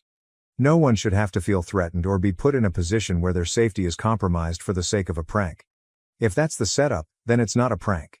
Actions like these will always have consequences, some of which may be irreparable, and no prank is worth the risk of someone getting hurt. Editing to add a little footnote, I understand people get curious and invested, but please consider this my final update. If necessary, I will update again in the future, but it will be unlikely and I assure you it won't be anytime soon. I got a lot of DMs requesting updates on the previous post, so I thought I'd place this disclaimer here. And another edit to fix the formatting. I wrote this post in my notes app first, which was a dodo move apparently. Sorry I suck at this. Comments. Comment 1. Still NTA, and your SIL is still lucky that all she got was a shove against the wall. Doing dumb shit tends to get people killed more often than not. Comment 2. Please make sure to keep a copy of that video and if possible a written statement from your future SIL. She can always backtrack and try to ruin your husband's life with a false accusation. Oop. We have a copy. Comment 3. That's good, I would still be very careful with your whole family. Your husband was attacked and it seems they are all very happy to keep it hush-hush. I know you are trying your best and I applaud you for it, but please never forget they are willing to appease that psycho no matter the consequences to your husband. Final update, 2 months later. I still get the odd message or notification on this account, which is surprising to me. I always feel bad because I can't feed the interest with a truly juicy update. TLDR, my brother and his partner got married, she is pregnant and we are no contact. This is the last one from me, guys. I did read, or try to read, some of the books I got recommended that would show me what my husband is being compared to. I mostly did this for entertainment purposes. I think some fans of these books will get mad, but I'll just be honest, these books are not for me. I got up to book 3 in ASOTAR, although my skimming increased with each book. I made it through a little bit of the 4th one and that's when my brain just couldn't take any more. I think my husband was supposed to be Rhysand. After reading 3 + 1/2-ish books, I don't quite see it. I found both Rhysand and Fair increasingly annoying as the books went on. I just DNF'd. They're not my people. If I had to pick, Asriel seemed a little more like my husband, maybe, based on just loose vibes that I got. I also read 4th Wing, just the one book, and I won't be reading the rest of the series. I think my husband was supposed to be Xaden. He's actually more of a Liam personality-wise. These were the main 2 books. Anyway, the actual update, my brother and his fiancée got married. She was pregnant. My mom had already suspected apparently, but the pregnancy was announced during the wedding. The pregnancy has made my parents kind of soften. My mom is distracted about becoming a grandma. It hasn't changed how I feel. I still think it's a mistake that he's marrying her, and I'm worried about him. But I also don't have any intense feelings. It's his life. My husband didn't have to attend the wedding. We all said he could skip it, but he wanted to accompany me. Nothing dramatic happened at the wedding. We did keep it a bit of a distance, so maybe we missed any drama if there was some. I did learn something disturbing from someone who has spent more time with my brother's wife. She had apparently made some disgusting comments about my husband in the past. She had said he looks like a Legend comics character. It feels nasty to direct quote her, so I will just paraphrase. She basically implied he is so essayable and or would be doing the essay or something. I don't know if any of this has to do with the context of these types of comics. This was all apparently said in a WhatsApp chat, but no proof of the conversation because the person who told me said she got a new phone and didn't back up her WhatsApp. I don't have any reason to believe she would make this up though. I didn't confront my brother's wife about this comment because it was said a long time ago and it just doesn't seem worth bringing up. We have just continued our no contact. Like I said, pretty boring update, but it's truly my final one now that the wedding is over. Comments. Comment 1. At this point I would go NC, the parents are useless, the husband's reputation is being tainted and there's nothing OP and the family can do except just accept that's how it is. Loser if you'd ask me.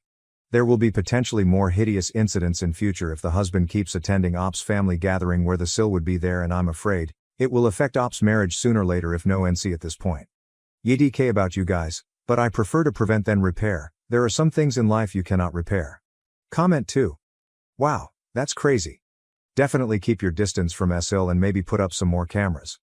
I pity your brother because he's in for a rough ride with the person he chose to marry and procreate with, but then again he doubles down and backs her outrageous claims. Hopefully you can move on without any more issues with the crazy SIL. I would be wary of family dinners or holidays without recording them to protect yourselves. Am I the asshole for moving out knowing my fiancé can't afford it alone while his mother who refuses to work disrespects me in my own home? Me, F29, and my ex-fiancé, M27, have been living together for about 1.5 years. Fiancé got his undergraduate degree, worked for a couple years and then decided to get an MBA, which is how he ended up in our city. We moved in together after he finished his MBA program. Fiancé is from the Midwest and his mom has always wanted him to move back. When he told her he was staying here, she was heartbroken. I went to college and got my degree in a STEM field. After I graduated, I got a job with my current company and moved to the city where we currently live. It's a big international company with multiple locations in the US and internationally. I love my job, I like the company I work for, and the pay is pretty good. All in all, a pretty good deal. During COVID my office shut down and we all went WFH. After COVID they decided not to reopen this office, so I've been 100% WFH since early 2020. I currently make considerably more than him, mainly because I've been working for 7 years and I'm in tech. I had been living by myself in a 1-bedroom apartment and just had my office set up in the living room since it was just me. When we moved in together, we decided to get a 2-bedroom apartment so I could use the extra room as an office. Because of this I was paying 2/3 of the rent and he paid 1/3. We split everything else 50-50. So the problem started this past May. Fiancé's mom told him she wanted to move to our city to be closer to him. She asked if she could stay with us while she looked for a job and got settled. She's a teacher so figured she'd be able to get a teaching job pretty quickly. Because of that I didn't really mind her staying with us as I figured it would just be for a couple months over the summer. Since I thought it would only be for a couple months, I moved my office into a corner of our bedroom and my fiancé bought a bed to put in the second bedroom. The problem is she never applied for any teaching positions and has been living with us for 6 months now. She and I have really been struggling with each other since she moved in. I can't make her understand that I work full-time.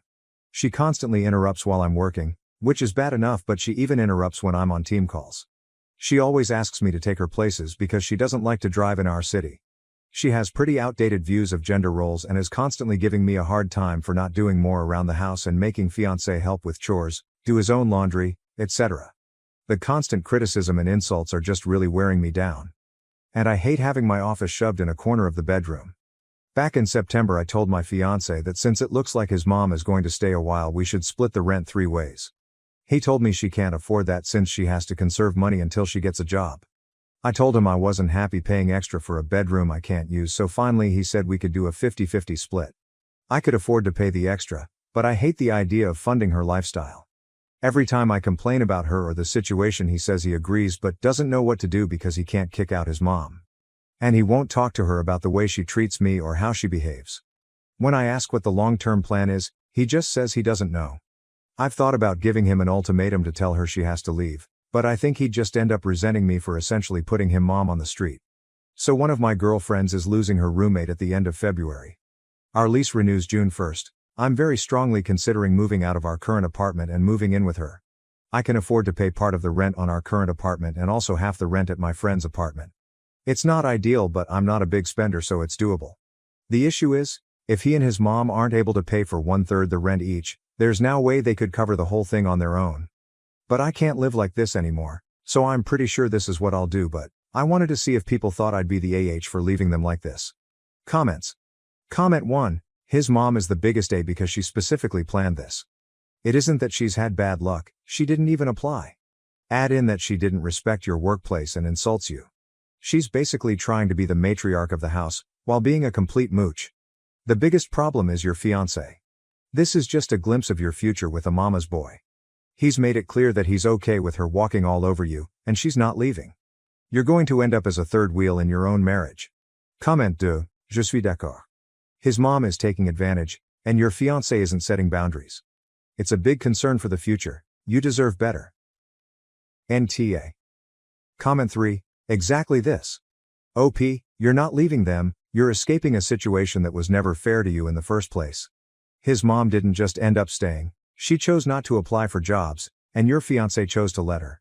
Meanwhile, you've been paying the majority of the rent, lost your office, and now you're stuck in your own home with someone who disrespects you daily. If he wanted to build a life with you, he would have had a plan for this months ago. Instead, you're the only one being asked to sacrifice. Time to choose yourself because they already have. Comment 4. And be prepared for them to be upset because they are losing their money bags. They were using you and had absolutely no respect for you or neither one of them. If you don't leave you will be the AH. Comment 5. I'm a teacher. An old, retired teacher. I could substitute teach every day this week if I wanted to do so. I still get requests to app interview for both public school and private school jobs. MIL could work if she wanted to work. I'm in my late 60s and drive all over and in Mexico and Europe on vacation. She is needlessly helpless. Comment 6. Good news, you discovered your fiancé is a mama's boy before you got legally entangled. The price is 3 months of paying double rent.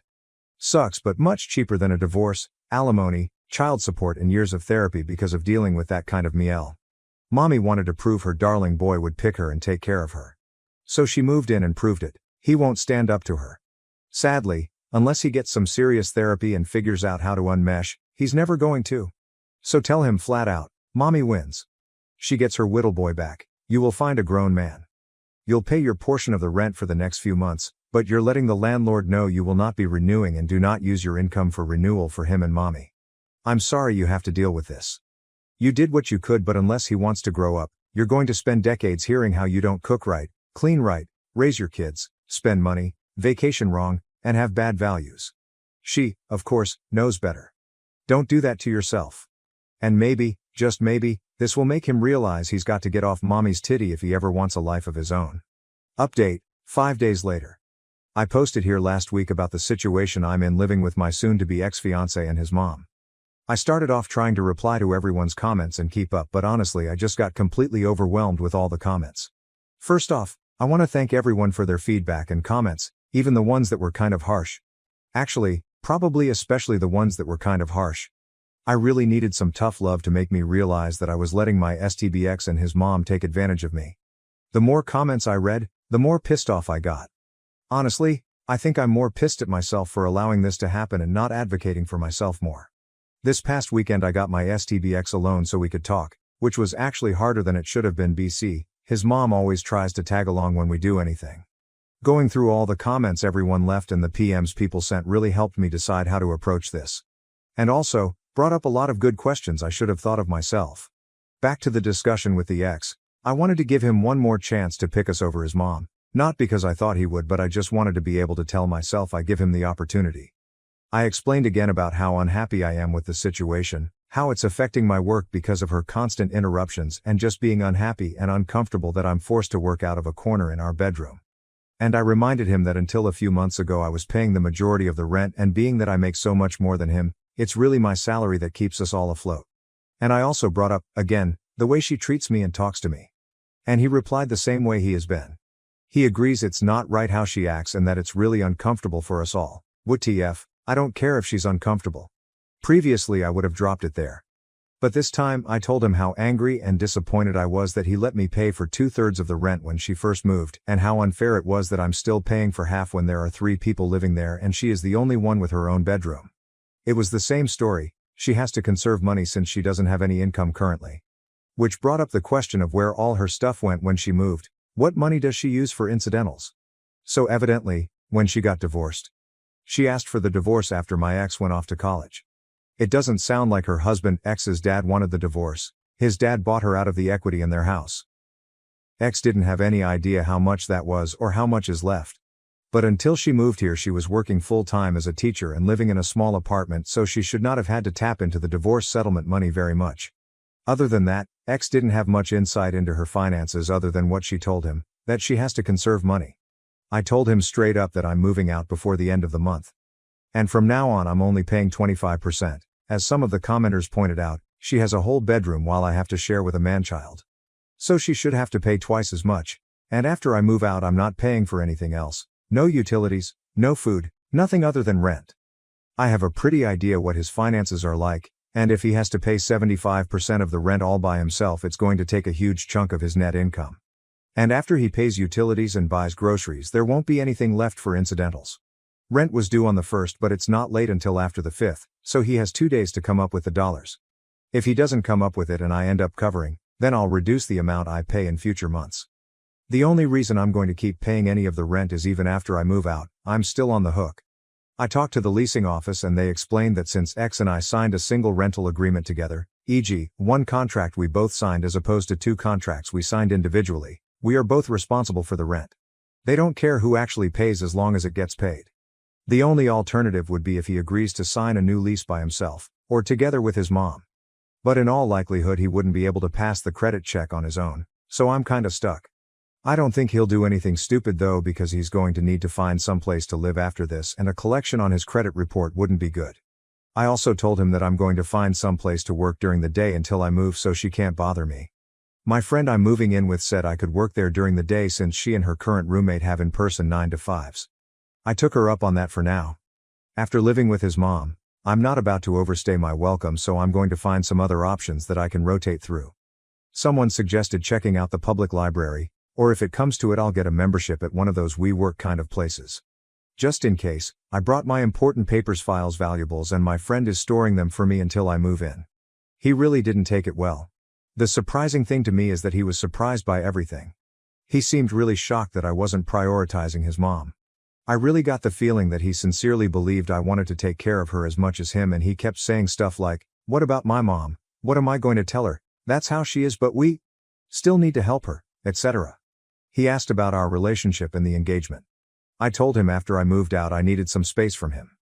In a few months, when we've both had some time space to process what happened, if we both agree, we can talk about the relationship. But he'd have to prove that he's going to have my back going forward and will set boundaries with his mom. I told him that just to avoid more drama, but I don't see a future in which we are together. I told him he needs to tell his mom because she's not my responsibility or problem, and she'll know something when I start moving my stuff out. He hasn't told her what's going on yet, but this weekend I'm going to start moving things, so he doesn't have much time. My friend's current roommate starts a new job in another state on the 3rd, so in reality I can probably move in 2 to 3 weeks, just depending on when she actually leaves. I don't expect him to do anything bad, other than sulk and complain, but if he does something stupid, or doesn't pay his part of the rent, the ace up my sleeve is I'll tell the leasing office his mom moved in, which is prohibited in the lease. Honestly, getting evicted would solve a lot of my problems right now, so it's a pretty valid threat, I think. Now that I've mentally and emotionally separated myself from him and his mom, I'm looking forward to her reaction when he tells her what's going on. If it gets too ugly, I'll find a cheap Airbnb or hotel or something. I've had some friends, including the one I'm moving in with, offer to let me couch surf for a few weeks, but I just can't do that to someone else. So, that's it. I'm leaving and I really don't care how that affects them. Comments. Comment 1. You're at the end of a long and painful process, but I'm sure that you will be better for it. Good luck. Comment 2. Dude should really just marry his mom. Comment 3. Notify your landlord in writing that you are moving out and to take you off the lease after June 1st. You wouldn't want to do nothing and accidentally trigger an automatic renewal. Oop. Already did that. I did it before I went to talk to the front office and confirmed that they received it while I was down there. My brother threw a party to spite me the night before my wedding. My parents chose it over mine, and I filed for a restraining order. My brother threw a birthday party the night before my wedding to spite me. My parents preferred his party over my wedding and arrived at my house at 4 a.m. to harass me. I was married a few days ago, but my family did not attend. My brother, Gerald, was not even invited because we don't like one another. That was not surprising, but my parents did not turn up. Gerald decided at the last minute to have a wild 28th birthday party the night before my wedding. He sent out invites to all of our family approximately a week before my wedding, simply to be petty and nasty because he had not been invited. It was quite a big thing.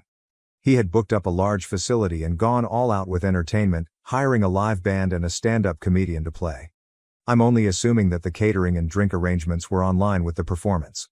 Although the performers are not particularly well known on a national scale, they are well known on the local circuit. Aside from that, I think everything would have been fairly pricey. My cousin showed me the invitation, and for a few minutes, I was concerned that people would attend his celebration rather than our wedding. Even if they chose to do so, there was little we could do about it. My wife and I both understood that individuals would have to choose. They couldn't attend the party the night before and then attend our wedding the next day because the party was in the city and we were getting married in a hotel about 8 hours away. We did not want to say anything to our guests. We wanted to allow everyone to make their own decisions, and we were extremely fortunate that everyone opted to attend the wedding. In retrospect, it is silly that we were concerned in the first place, because a wedding is far more important than a birthday. My parents were the only ones who did not attend, which was surprising. Even though we had a quarrel a few days before our wedding, I didn't anticipate them to attend his party and then skip the ceremony. The fight had occurred on a call 4 days before the wedding. After that, I became quite busy with last-minute preparations and was unable to call them. They didn't bother either, but I never imagined they'd skip it, especially since the wedding is such an important occasion in someone's life, especially when it's your own child. The fight was also about the wedding and birthday. After my cousin showed me the invitation, I called my parents to explain what was going on.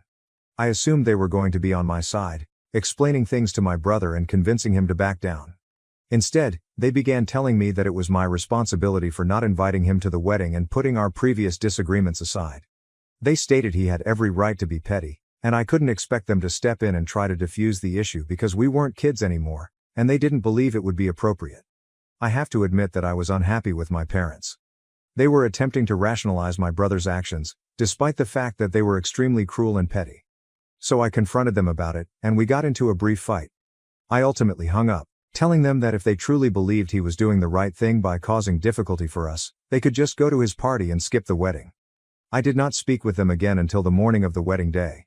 While we were driving to the hotel, I kept attempting to phone them because they were meant to accompany us, but the car we had sent for them had returned empty. The driver told us that he had repeatedly tried to ring the doorbell and call our parents, but no one responded. I tried to call them all day, but nobody responded. At night, I was expected to concede that they might not make it the following day. Even in the morning, right before the ceremony, I expected them to arrive and attempted to call them, but they did not. I had to marry without them. I would have been upset, but I was about to marry the love of my life, so these things didn't affect me at the time. After the wedding, I decided not to bother contacting them again because they had already missed the most important milestone of my life. Later that evening, at the reception, they finally called me back. I responded out of curiosity, wanting to know what they had to say to me. When I picked up, they informed me that because I had instructed them not to attend the wedding, they had done so. Despite this, they still wanted to congratulate me.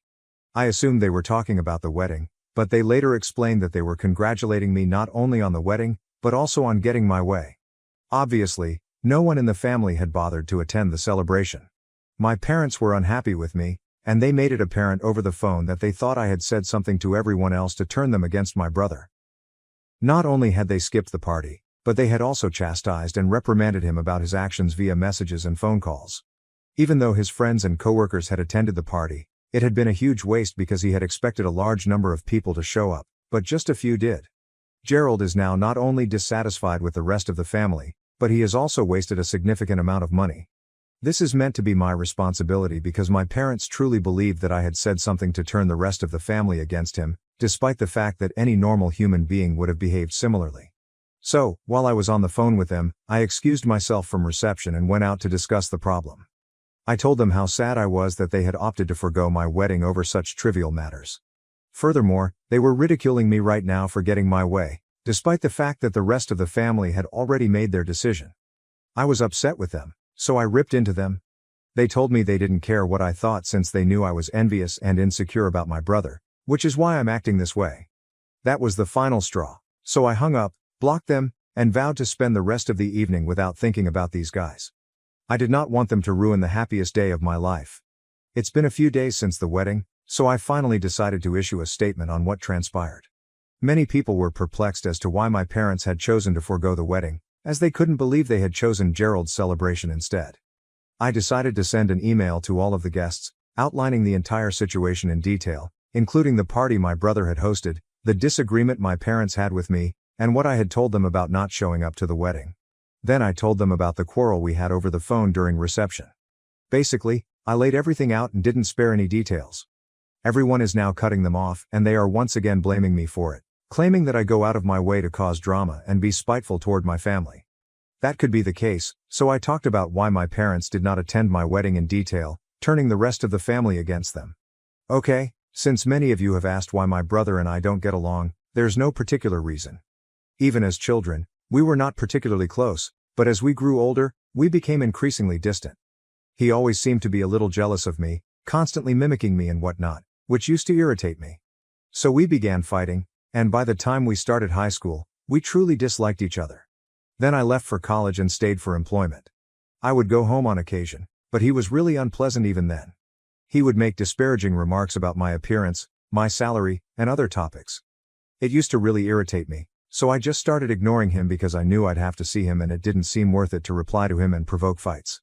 After a while, he recognized that I was not going to give him the satisfaction of genuinely reacting to him, so we simply stopped talking to each other. Even at family events, we would ignore each other. So there wasn't a specific occurrence that prompted us to behave in this manner.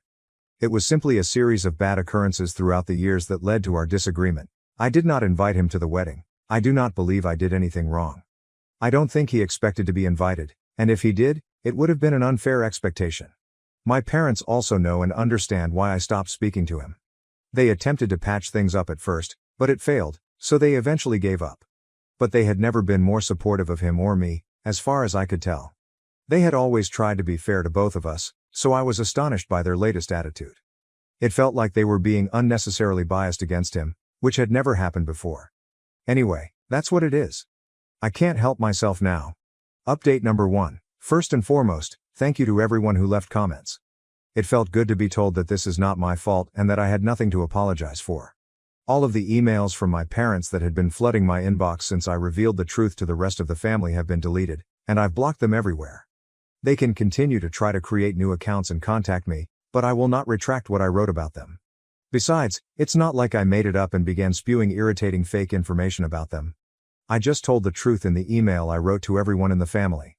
I didn't even discuss my personal feelings. I simply stated the facts as it stood. People were free to make their own decisions about what they wanted to do, and if others want to cut them off because of their behavior, that's not my problem. On the day of the wedding, they had already accused me of attempting to turn the rest of the family against Gerald, so I merely did what they had accused me of. Why should I be punished without even committing the crime? Anyway, what I did was far less underhanded and pathetic than what they are attempting to do right now. My cousins and a few other relatives have sent me the email they sent in response to mine, which stated that I have always been jealous and insecure of Gerald. Even though my brother threw a last-minute birthday celebration, it was only because I went out of my way to make him feel horrible, and he retaliated as a result. They made up this incident that never happened, in which, apparently, a couple of weeks after I had sent out the invitations to the rest of the family, I called Gerald up to mock him about the fact that I was inviting the rest of the family but not him because he was simply not good enough to make the cut. Apparently, I had informed Gerald that my in-laws come from a wealthy family, and I didn't want them to know that my brother was a lazy freelancer. Obviously, I had not done anything like that, and anyone who knows me well would not believe it. The rest of the family doesn't believe anything they say about me, so I haven't bothered to clarify anything. I know they are lying, and nobody will believe them. But I have to say, it's really funny that they had to lie to make me look like the bad guy in order to clean up their own image and reputation. They aren't even helping themselves. Instead, they are making matters worse. I honestly don't understand why they are so determined to make me the bad person right now, especially because I don't believe I've done anything to harm them aside from one email. It does not make sense to me. However, it is apparent that they are desperate and are currently grabbing at straws. For me, this is the end of a chapter, and I'm going to focus on my time as a newlywed because it won't come back. I can handle the drama afterward. I'm very sure this isn't the end of the story, and they'll do their best to drag it out like chewing gum. Update number 2. So, it's been a week since my last post, and Gerald and my parents decided to include me in a conference call yesterday evening. They were both phoning from burner phones, so I don't have their phone numbers preserved, but it's easy to figure out who it was. I was at home with my wife, so I decided to answer the phone and chat with them because I wanted to mess with them, which I did. As soon as I picked up, I pretended not to hear them for around 5 minutes. Even though they had called to yell at me, they had to ensure that they were audible. So, before saying anything, they had to coordinate with me, which was extremely amusing. Anyway, they eventually got down to business and began telling me that the rest of the family was not on good terms with them. Everyone was angry with their actions and believed my parents and Gerald were exceedingly petty. So they expect me to do something about it. I had no idea what they had in mind, so I inquired what they wanted me to do. Even though I had no intention of consenting to it, I chose to play along for fun. But, of course, they assumed I was honest, so they informed me that a lot of things had been said by all of us, and that at the end of the day, the only thing that was hurting us was our family's reputation as a group. I found it interesting that they were saying so because, in my opinion, the entire incident had done nothing to damage my image or reputation. People still liked me, but I guess they simply wanted me to believe that this was about me or my image so that I would be more willing to do whatever they asked of me. Anyway, they told me that they wanted to send out another email stating that we had decided to work things out amongst ourselves and forgive each other since, after all, we are still family.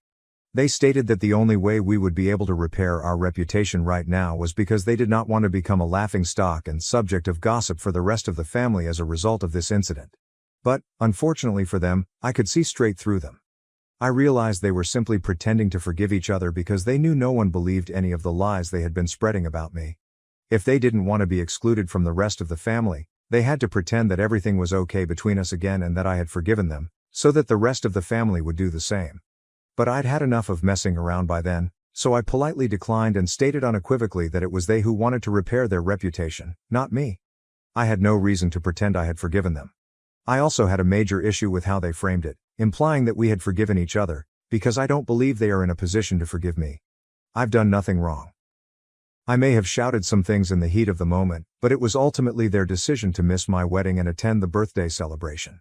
Whatever happens after that is the result of their actions. Besides, after all the lies they've been spreading about me, I don't want to appear weak and pretend to have forgiven them. So I made it apparent to them that I did not agree with what they had proposed. If they wanted to remain angry with me and continue to disseminate lies about me in the hopes that someone would believe them and they would be able to justify everything, they were free to do so. My parents, as well as Gerald, were furious as a result. He told me that it was entirely my fault, that if I had just done the decent thing instead of being petty and not asking him to such an important family occasion, none of this would have occurred. It was evident that he felt slighted, and for a second, I felt horrible. But then it was my wedding. I'm not obligated to invite everyone, especially when I don't even get along with them, and they know it. So I told Gerald that, and we had a disagreement over the phone.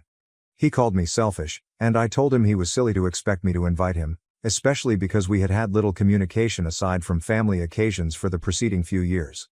If he wanted me to be good to him, perhaps he should have treated me the same way. But, as far as I can recall, he has never invited me to any of the celebrations he has given, even though they have never been as important as a wedding or even an engagement. But it is beside the point. The point is, he's never been friendly to me, so I don't understand why he expected to be invited to the wedding. Anyway, after a while, everything were too loud and obnoxious. Gerald was shrieking, and my parents were ranting about something else, and I couldn't understand anything, so I just hung up and blocked their burner phone numbers as well. I would not say I completely regret it. I had some fun with them, but I have to say that if they contact me again, I doubt I'll answer. As enjoyable as it was at the beginning, it became quite taxing by the end, and I'm finished. Update number 3. Hello, well, it has been a few days since my last update. Today, around 4 a.m., my phone began to buzz.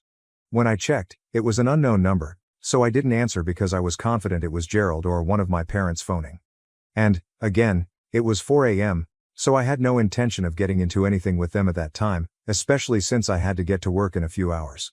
But then, around half an hour after I didn't answer the phone, we started hearing people shouting outside our house and someone ringing the doorbell non-stop while also hammering on the door. Obviously, it was really unsettling, and it took us a few moments to grasp what was happening. But soon enough, my wife and I realized that it was my parents and Gerald outside, and we were hearing their voices. They demanded that we open up and that they needed to speak with us because what I was doing was wrecking their life. They stated that they had been completely cut off from the rest of the family, and it was all my fault. Now, if it had been any other time of day, I would have been somewhat annoyed, but it was 4 a.m., so I was enraged. Because, aside from that, they simply cannot harass people in this manner, and they were actually quite loud. I was sure the neighbor could hear them as well, but they didn't say anything about it afterward and were kind enough to pretend nothing occurred. I knew they had been startled by the ruckus outside, which made me feel pretty embarrassed. Anyway, when I heard them outside, I didn't think twice. I simply called the cops on them because I'd had enough. My wife and I sat in bed and let kids scream themselves hoarse while we waited for the cops to arrive. We were both really outraged about whatever was going on, so we didn't get out of bed until the cops arrived. Then we detailed the full issue and got them removed from our land. But by then, we'd lost a lot of sleep and had to miss work today. It's incredibly annoying that we lost an entire day of work due to them and their illogical actions. I can't understand why they were so upset about people not speaking to them at that time. But, anyhow, we've had enough, and if anything else happens, I believe we'll need to file for a restraining order. Moving or replacing numbers is a major undertaking that may be costly or time-consuming, hence this is not currently possible. But that's the least we can do, even though they haven't explicitly threatened us. So I'm not sure if we have grounds for it or not. We'll talk to a lawyer, so let's see how things proceed. Update number 4. Hello. So it has been a few days since the incident in the morning. Following that, we spoke with a lawyer the same evening. My parents and Gerald were just trespassing and raising a commotion. They hadn't actually hurt anyone or anything, so they were let off with a warning for disorderly behavior and no charges were filed. But, fortunately for us, we still have grounds for a restraining order based on their behavior, so we chose to pursue it. Today, they received the notice. In a few days, we'll go to court and put an end to this, which will be a big relief. I've already spoken to several members of my family about this. I don't see the sense in disguising their behavior any longer, and it's genuinely startling that they're acting this way, especially given that they never cared much for the rest of the family previously. True, my parents were never particularly close to the rest of the family, and Gerald rarely speaks to anyone in the family. So having people cut them off shouldn't have had such a negative impact on them. I am guessing this isn't about the family cutting them off at all. This is simply about them trying to cause trouble for me. Well, I hope they're happy now because they've only screwed things up for themselves. Now they must face the repercussions of their deeds. It's incredibly terrible that so much turmoil could have been avoided if my parents and brother had simply behaved normally. But they had to go out of their way to embarrass themselves, and hence me. It's not like I like the procedure. It's actually quite unfortunate that I'll have to obtain a restraining order against my own family, but the circumstances demand for it, and I don't have any other option. This is honestly quite pathetic. Update number 5. Hey, it's been 4 weeks since my previous update. My family's 2-year restraining order was recently obtained, which is excellent. The rest of the family is in solidarity with us, as they have been since the beginning. But, as of now, they have not only blocked them out of their life and stopped inviting them to events, but they have also begun to communicate with me more frequently, ensuring that I am doing well and checking in on me. Even though I feel absolutely good most of the time, there are times when I feel really sad about what has happened to my family. I appreciate that the rest of the family is making up for it. I wouldn't trade having this kind of support system for anything in the world. I feel very connected to everyone, especially my cousins, because they have been at the forefront of everything, assisting me emotionally and practically, such as putting me in touch with an excellent lawyer. So, I'm extremely appreciative for everything everyone has done for me, and I believe it's time for me to start a new chapter. My wife and I are departing for our honeymoon in a few days, and I'm hoping that when we return, things will have changed. I know a change of environment is precisely what we need, therefore I am looking forward to the next week and a half. I'm going to ignore everything to do with my parents and Gerald. I am determined not to let them ruin this for me in the same way that they tried to wreck my wedding. Anyway, thank you to everyone who stayed up to date on what was going on with me and for all of the support in the comments. See you. After my dad's death, my mom remarried and sent me to live with Aunt. She and her husband planned to steal millions, but we exposed them. Okay, Reddit, this will be a lengthy one. 19F, need to get this down since all that has transpired has left my brain spinning. I never imagined I'd be discussing my life narrative here, but here goes. It all started when my father was diagnosed with cancer. I was 14, just entering high school, and I thought my biggest challenge would be mathematics or something. Dad had been tired for a long time, but we assumed it was simply work stress, you know. Then, one typical Tuesday after school, Mom sat me down in our kitchen and informed me that he had stage 4 pancreatic cancer. The following 6 months were like watching a movie about someone else's life. Dad became seriously ill very quickly. He had lost all of his hair and so much weight that his favorite Chicago Bears shirt resembled a tent. He attempted to keep joking and assisted me with my arithmetic assignment even though he could barely sit up. When they took him to the hospital for the final time, he told me, "Don't let your mom's cooking kill you before I get back." That was just like Dad. He was always trying to make me laugh. He died on Thursday. I remember because it was supposed to be pizza night. We'd always order a deep dish on Thursdays. I'd been doing it since I was a child. Instead, I was sitting in a hospital waiting room, under those terrible flickering fluorescent lights, watching my mother scream into her phone while telling our relatives. I expected that to be the worst part of my life. Boy, was I mistaken? Mom completely lost it after Dad died. She resumed dating about 2 months later, claiming she needed to feel alive again or whatever. This is how she met Derek. Rich individual, real estate developer type. He began to visit Mom frequently, bringing her elegant gifts and taking her on weekend getaways. I tried to be happy for her. Dad would not want her to feel sad all the time, right? Then she married Derek. Less than a year after Dad's death. They didn't even tell me about their engagement. I discovered it when she asked me to try on a junior bridesmaid dress she had already purchased. The wedding was held at a luxury country club in Newport Beach. All of Derek's wealthy friends were present, staring at us as if we were some charity case Derek had adopted. I spent most of the reception hiding in the bathroom, trying not to cry. That's when things really shifted. Mom and Derek moved into his massive Newport Beach home, which included a pool and a tennis court. But, guess what? There was no room for me. Mom thought I'd be better at ease living with Dad's sister, Aunt Lisa in Chicago. Who benefits from greater comfort, Mom? So I was hauled off to Chicago like a parcel no one wanted. Aunt Lisa lives in a large mansion in Lincoln Park with Uncle Marcus and my cousins Michael, 17M, and Rebecca, 18F. We used to be quite close as children. Every summer, they'd come to visit, and we'd spend weeks making up ridiculous games and building blanket forts together. But man, everything changed after I moved in. I was no longer their happy summer cousin. Instead, I was an unwanted addition in their house. They began acting as if I was occupying their space, consuming their food, breathing their precious air, or something. Michael was always knocking over my belongings by accident. Rebecca would make these small comments about how her clothes were too lovely to lend me when I first arrived and didn't have any winter clothing. Aunt Lisa was the worst, however.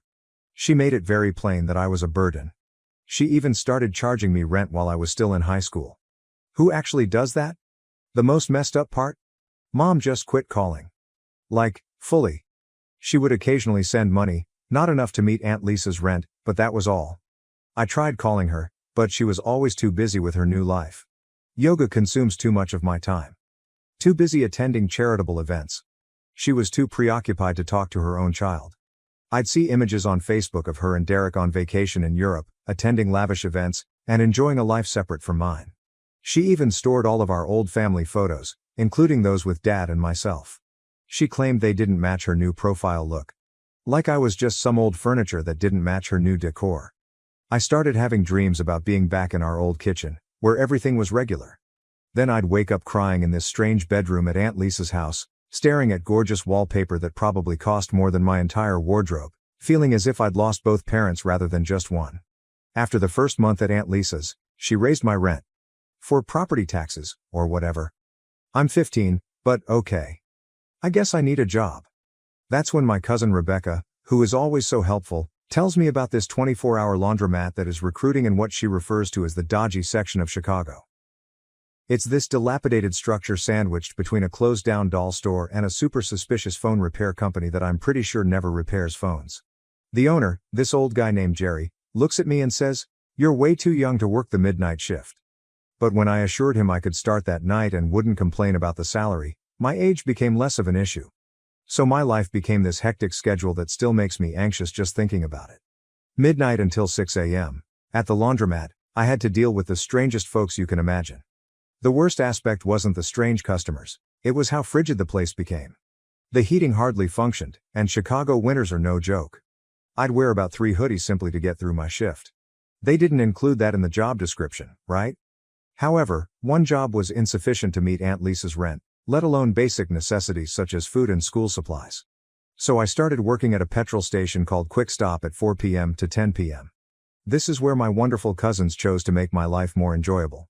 See, Quick Stop was just next to their posh private school, where tuition was probably more than I earned in a single year. Michael and his friends felt it was great to come in during my shifts and completely wreck the place. They'd knock over the chip displays I had just organized. Spill their Slurpees, accidentally across the floor. Leave open packs of beef jerky around.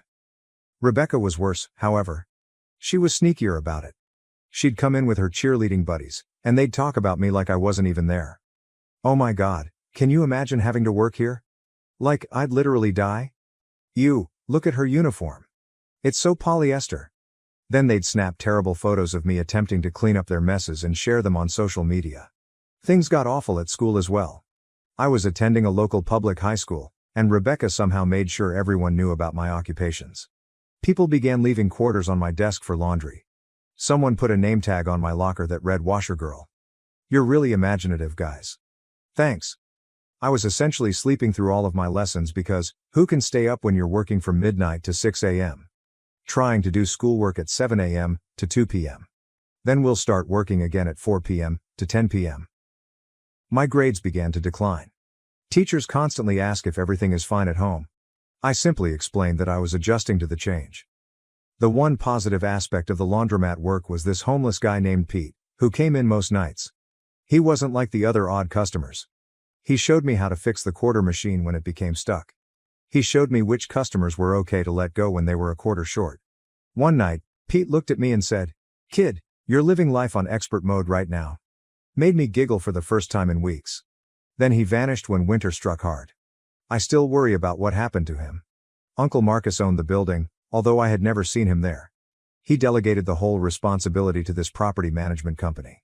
Sometimes I'd see these luxury cars drive by quite slowly late at night. Later, I learned that he would send someone to check on the place. I guess he was watching me more than I realized. Meanwhile, Mom is sending strange texts such as, "Hope you're doing well." But she never answered when I called. Her Instagram feed was full with photos from yacht parties and charity galas.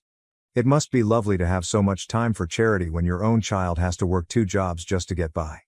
Aunt Lisa continually finds reasons to increase the rent. Utilities increased. HOA fees have increased. Your room is prime real estate. Okay, sure. I'm convinced that a converted storage area in the basement, with strange mushrooms growing in the corner, is good Chicago real estate. I began hiding cash in an old teddy bear that Dad had given me before his death. I had this great concept that after I had enough money, I'd be able to get my own house. But whenever I got near to a reasonable amount, something would come up. School fees. My old winter boots went apart. That time Michael accidentally backed into my car, and I had to pay for the repairs. But what's the ultimate straw? One day, I returned home after my gas station shift to find my room completely ripped apart. The bear had been ripped open. Stuffing is everywhere. And guess what? All of my savings? Gone. Rebecca claimed she was merely cleaning and had no idea about the money. Yes, right. That following week, Aunt Lisa comes down to my basement room and informs me that the rent is going up again. Not just a bit. We're talking double. He mentioned that property values in the area are increasing. I did the math and discovered that even with 2 incomes, I couldn't afford it anymore. But here's the thing. I had been attending classes at a nearby community college. Nothing extravagant, just the basics, trying to get ahead while still in high school.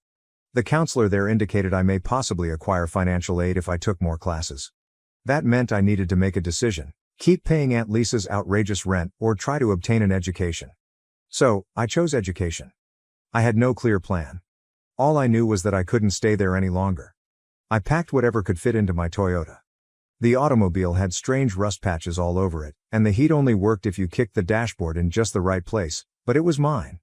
The first night sleeping in the car was actually rather peaceful. We parked behind the laundromat.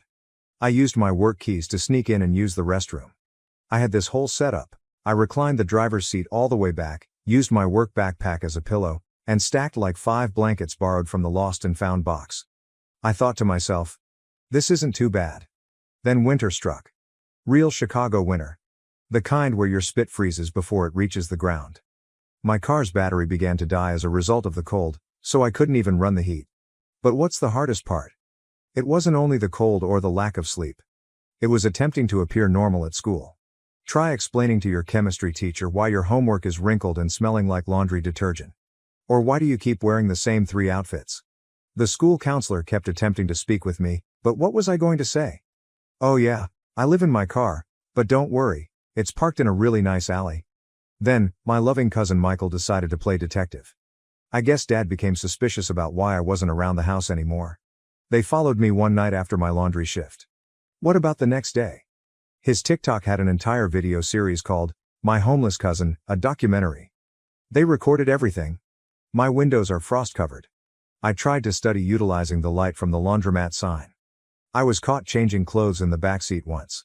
The videos quickly became popular among their wealthy peers. People began blaring their horns and hurling things at my car as they drove past the laundromat at night. The cops also began to show up more frequently. Every few nights, there was a knock at my window. Can't sleep here, miss? So I would drive around until they departed, then return.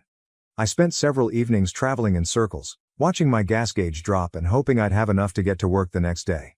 But you know what's weird? I began noticing a black SUV parked across the street some nights.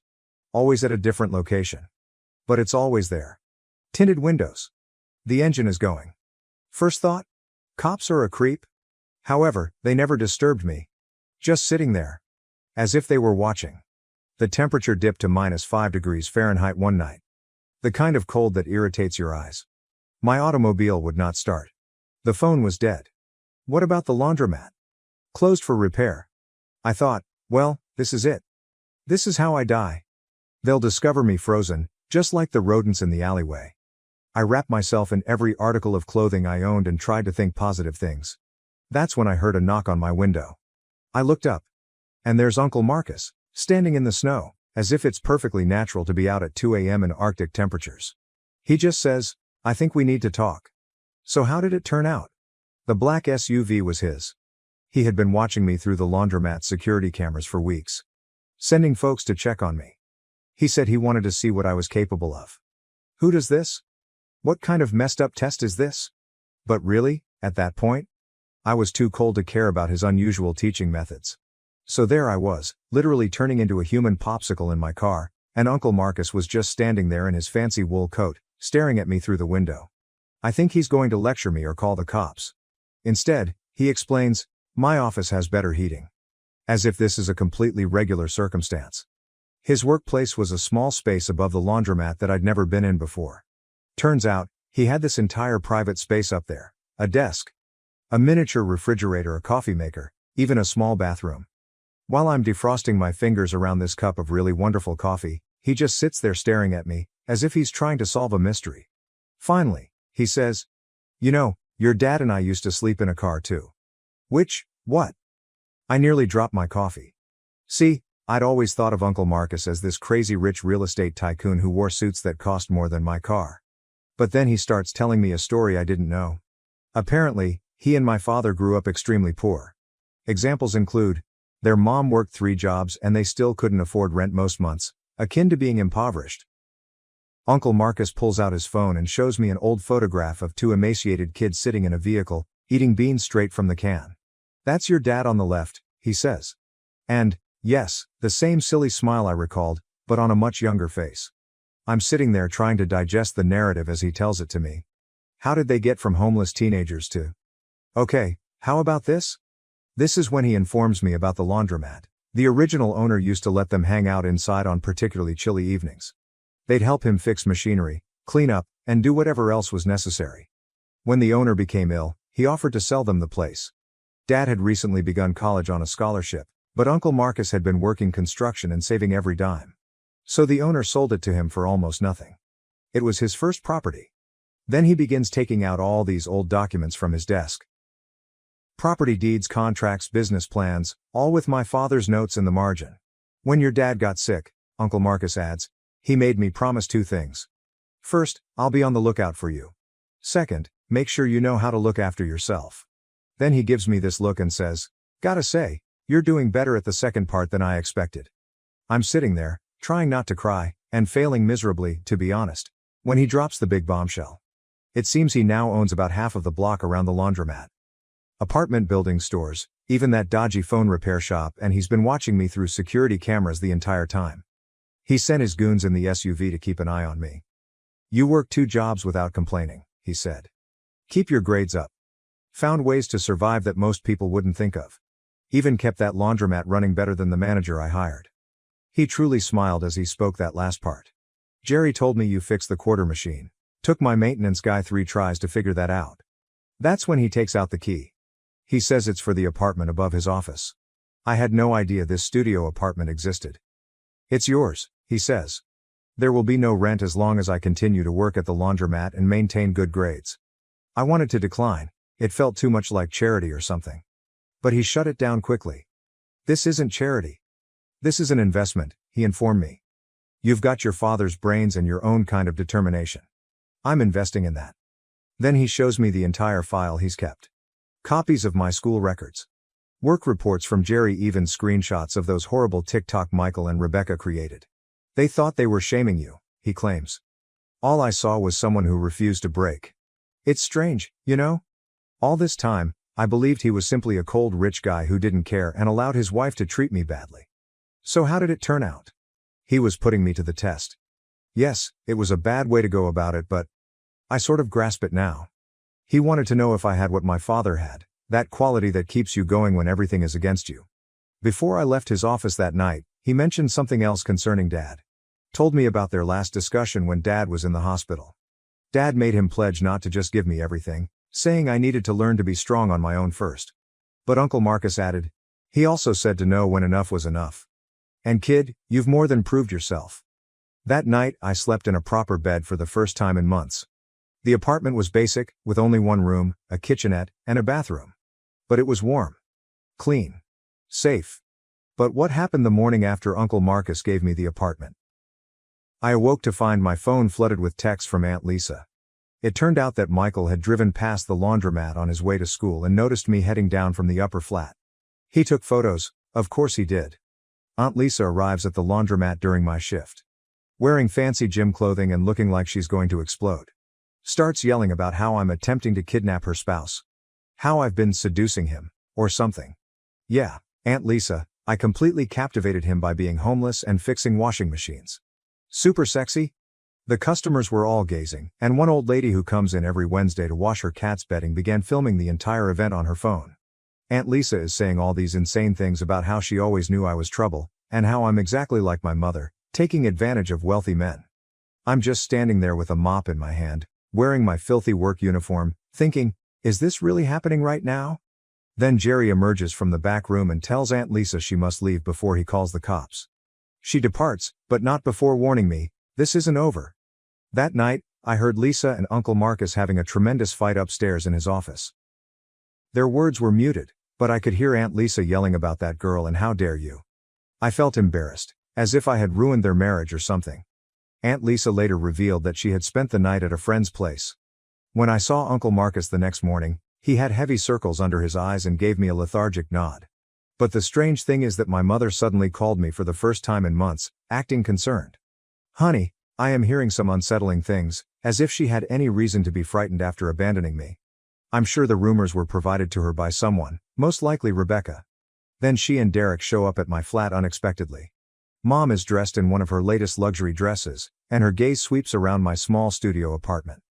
Oh honey, she begins, but the tone is more calculated than concerned. This is quaint. Derek waits near the door, as if he's worried poverty may spread. What are you doing here? I inquired without giving them a seat. There's nowhere to sit, unless they want to join me on my unmade bed.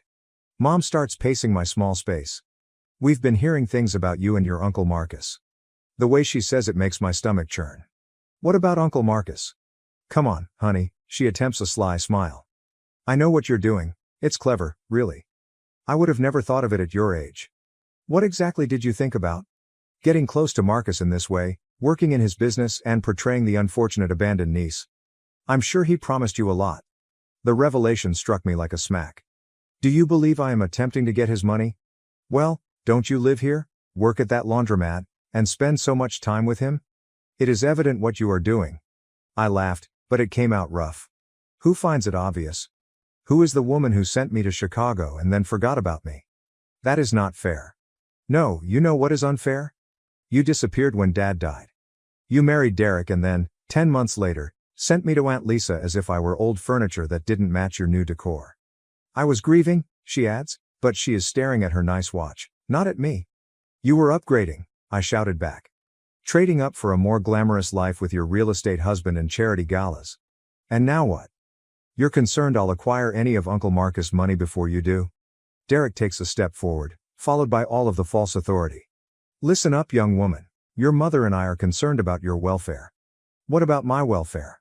The laugh returns, this time uglier. Where was this concern when Aunt Lisa charged me $15 for rent? When was I working 2 jobs and sleeping in my car? Mom waved her hand dismissively. Don't be theatrical. Lisa would never review my hospital records from when I developed bronchitis while sleeping in that automobile. Check your pay stubs from the gas station and laundromat. Check out the rent receipts Lisa insisted me keep. Oh, wait, you can't. You were too busy uploading photographs from your yacht parties to take my calls. That's ancient history, Mom replies, but she's fidgeting with her wedding ring, Dad's wedding ring, which she enhanced with larger diamonds. We're here to help right now. Derek has a friend who operates a fantastic boarding school in Switzerland. Now you want to help? My voice raises. Or did you just find out Uncle Marcus is educating me about the business, and you're concerned I'll learn something and take a piece of what you think is yours?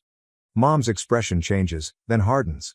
She abandons the concerned mother persona altogether. Marcus was your father's brother. Anything he owns should go to me, his wife. I am correct in calling her an ex-wife. Who remarried less than a year after his passing. I deserve, she begins, but I interrupt. What do you deserve? Dad contributed to the success of this business. He and Uncle Marcus started with nothing, but you are busy preparing charity galas with Derek. I'm learning how to repair washing machines, organize books, and genuinely assist people, just like Dad. Your father was a teacher, she spits out. He toyed with Marcus' business as if it were a pastime. Get out. I point at the door. Return to your ideal life with your wonderful hubby. Go organize another charity gala. Go archive some more family images because they don't suit your style. Simply go out of my apartment. Derek tries once more.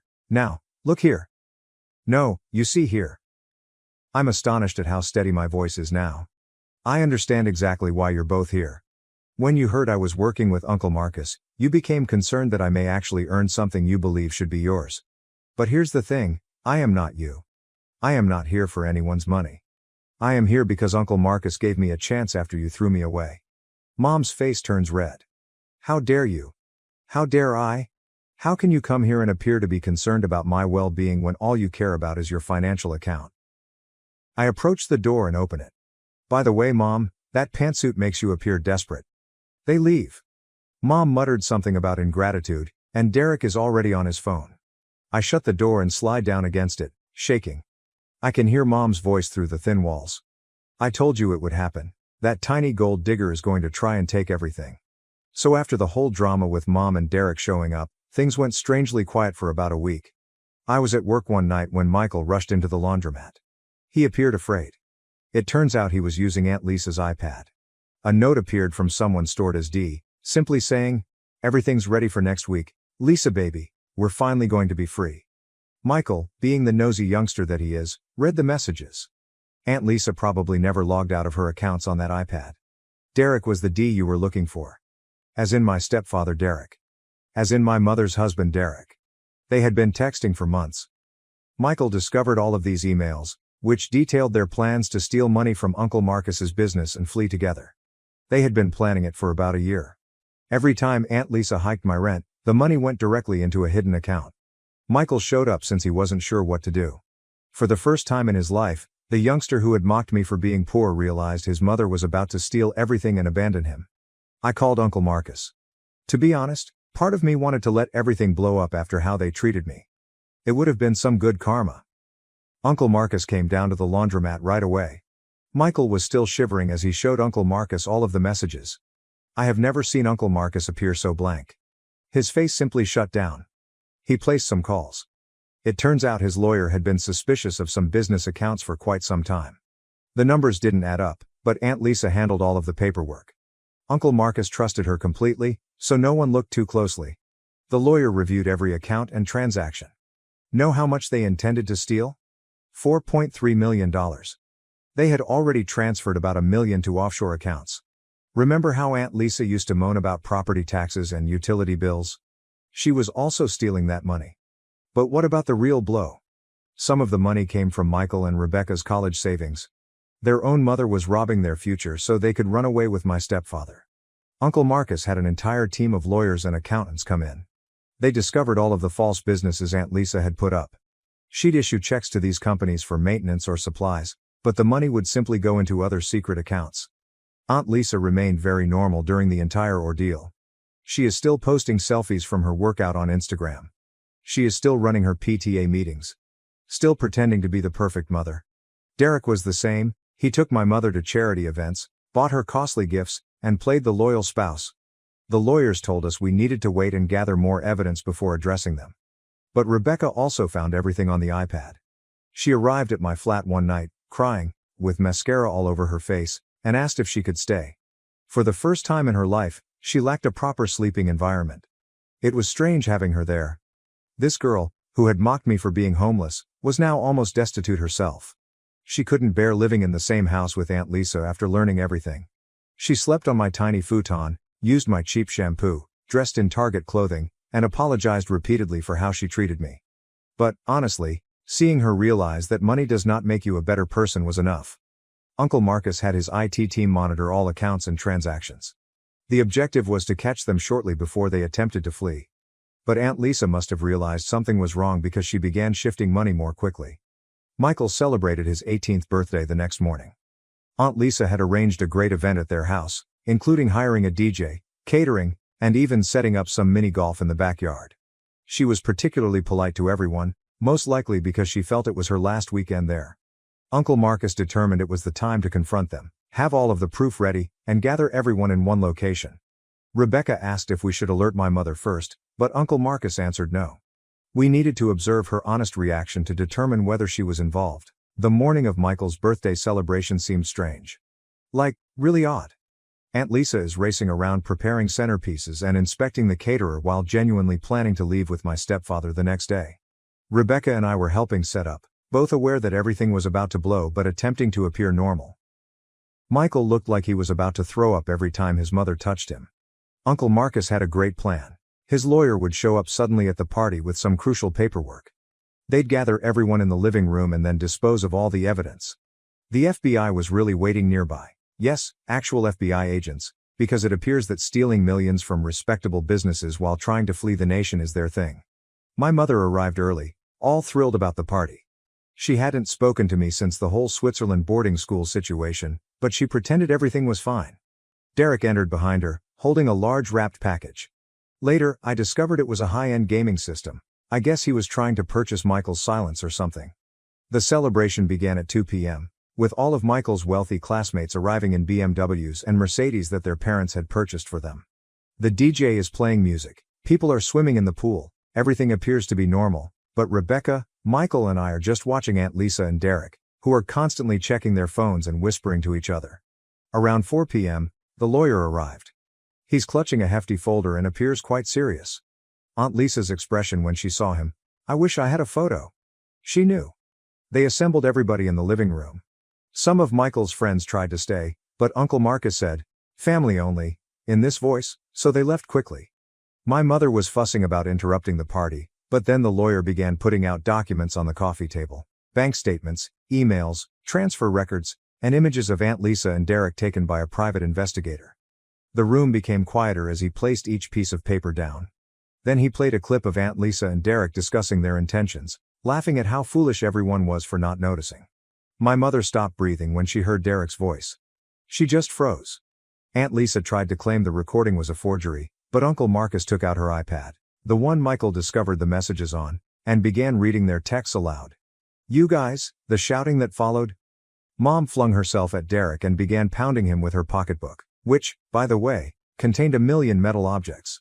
Aunt Lisa attempted to flee, but the FBI agents were already on the scene. Some agent lady just says, "Lisa Anderson, you're being arrested for wire fraud and embezzlement." They brought both of them away in handcuffs. Aunt Lisa kept yelling about how we had ruined her life, but what was the worst part? Neither of them looked at their children. "So, your son's 18th birthday celebration has turned into a crime scene, and you can't even apologize." Mom had a complete meltdown, with full-blown hysteria. Derek had also been using her money.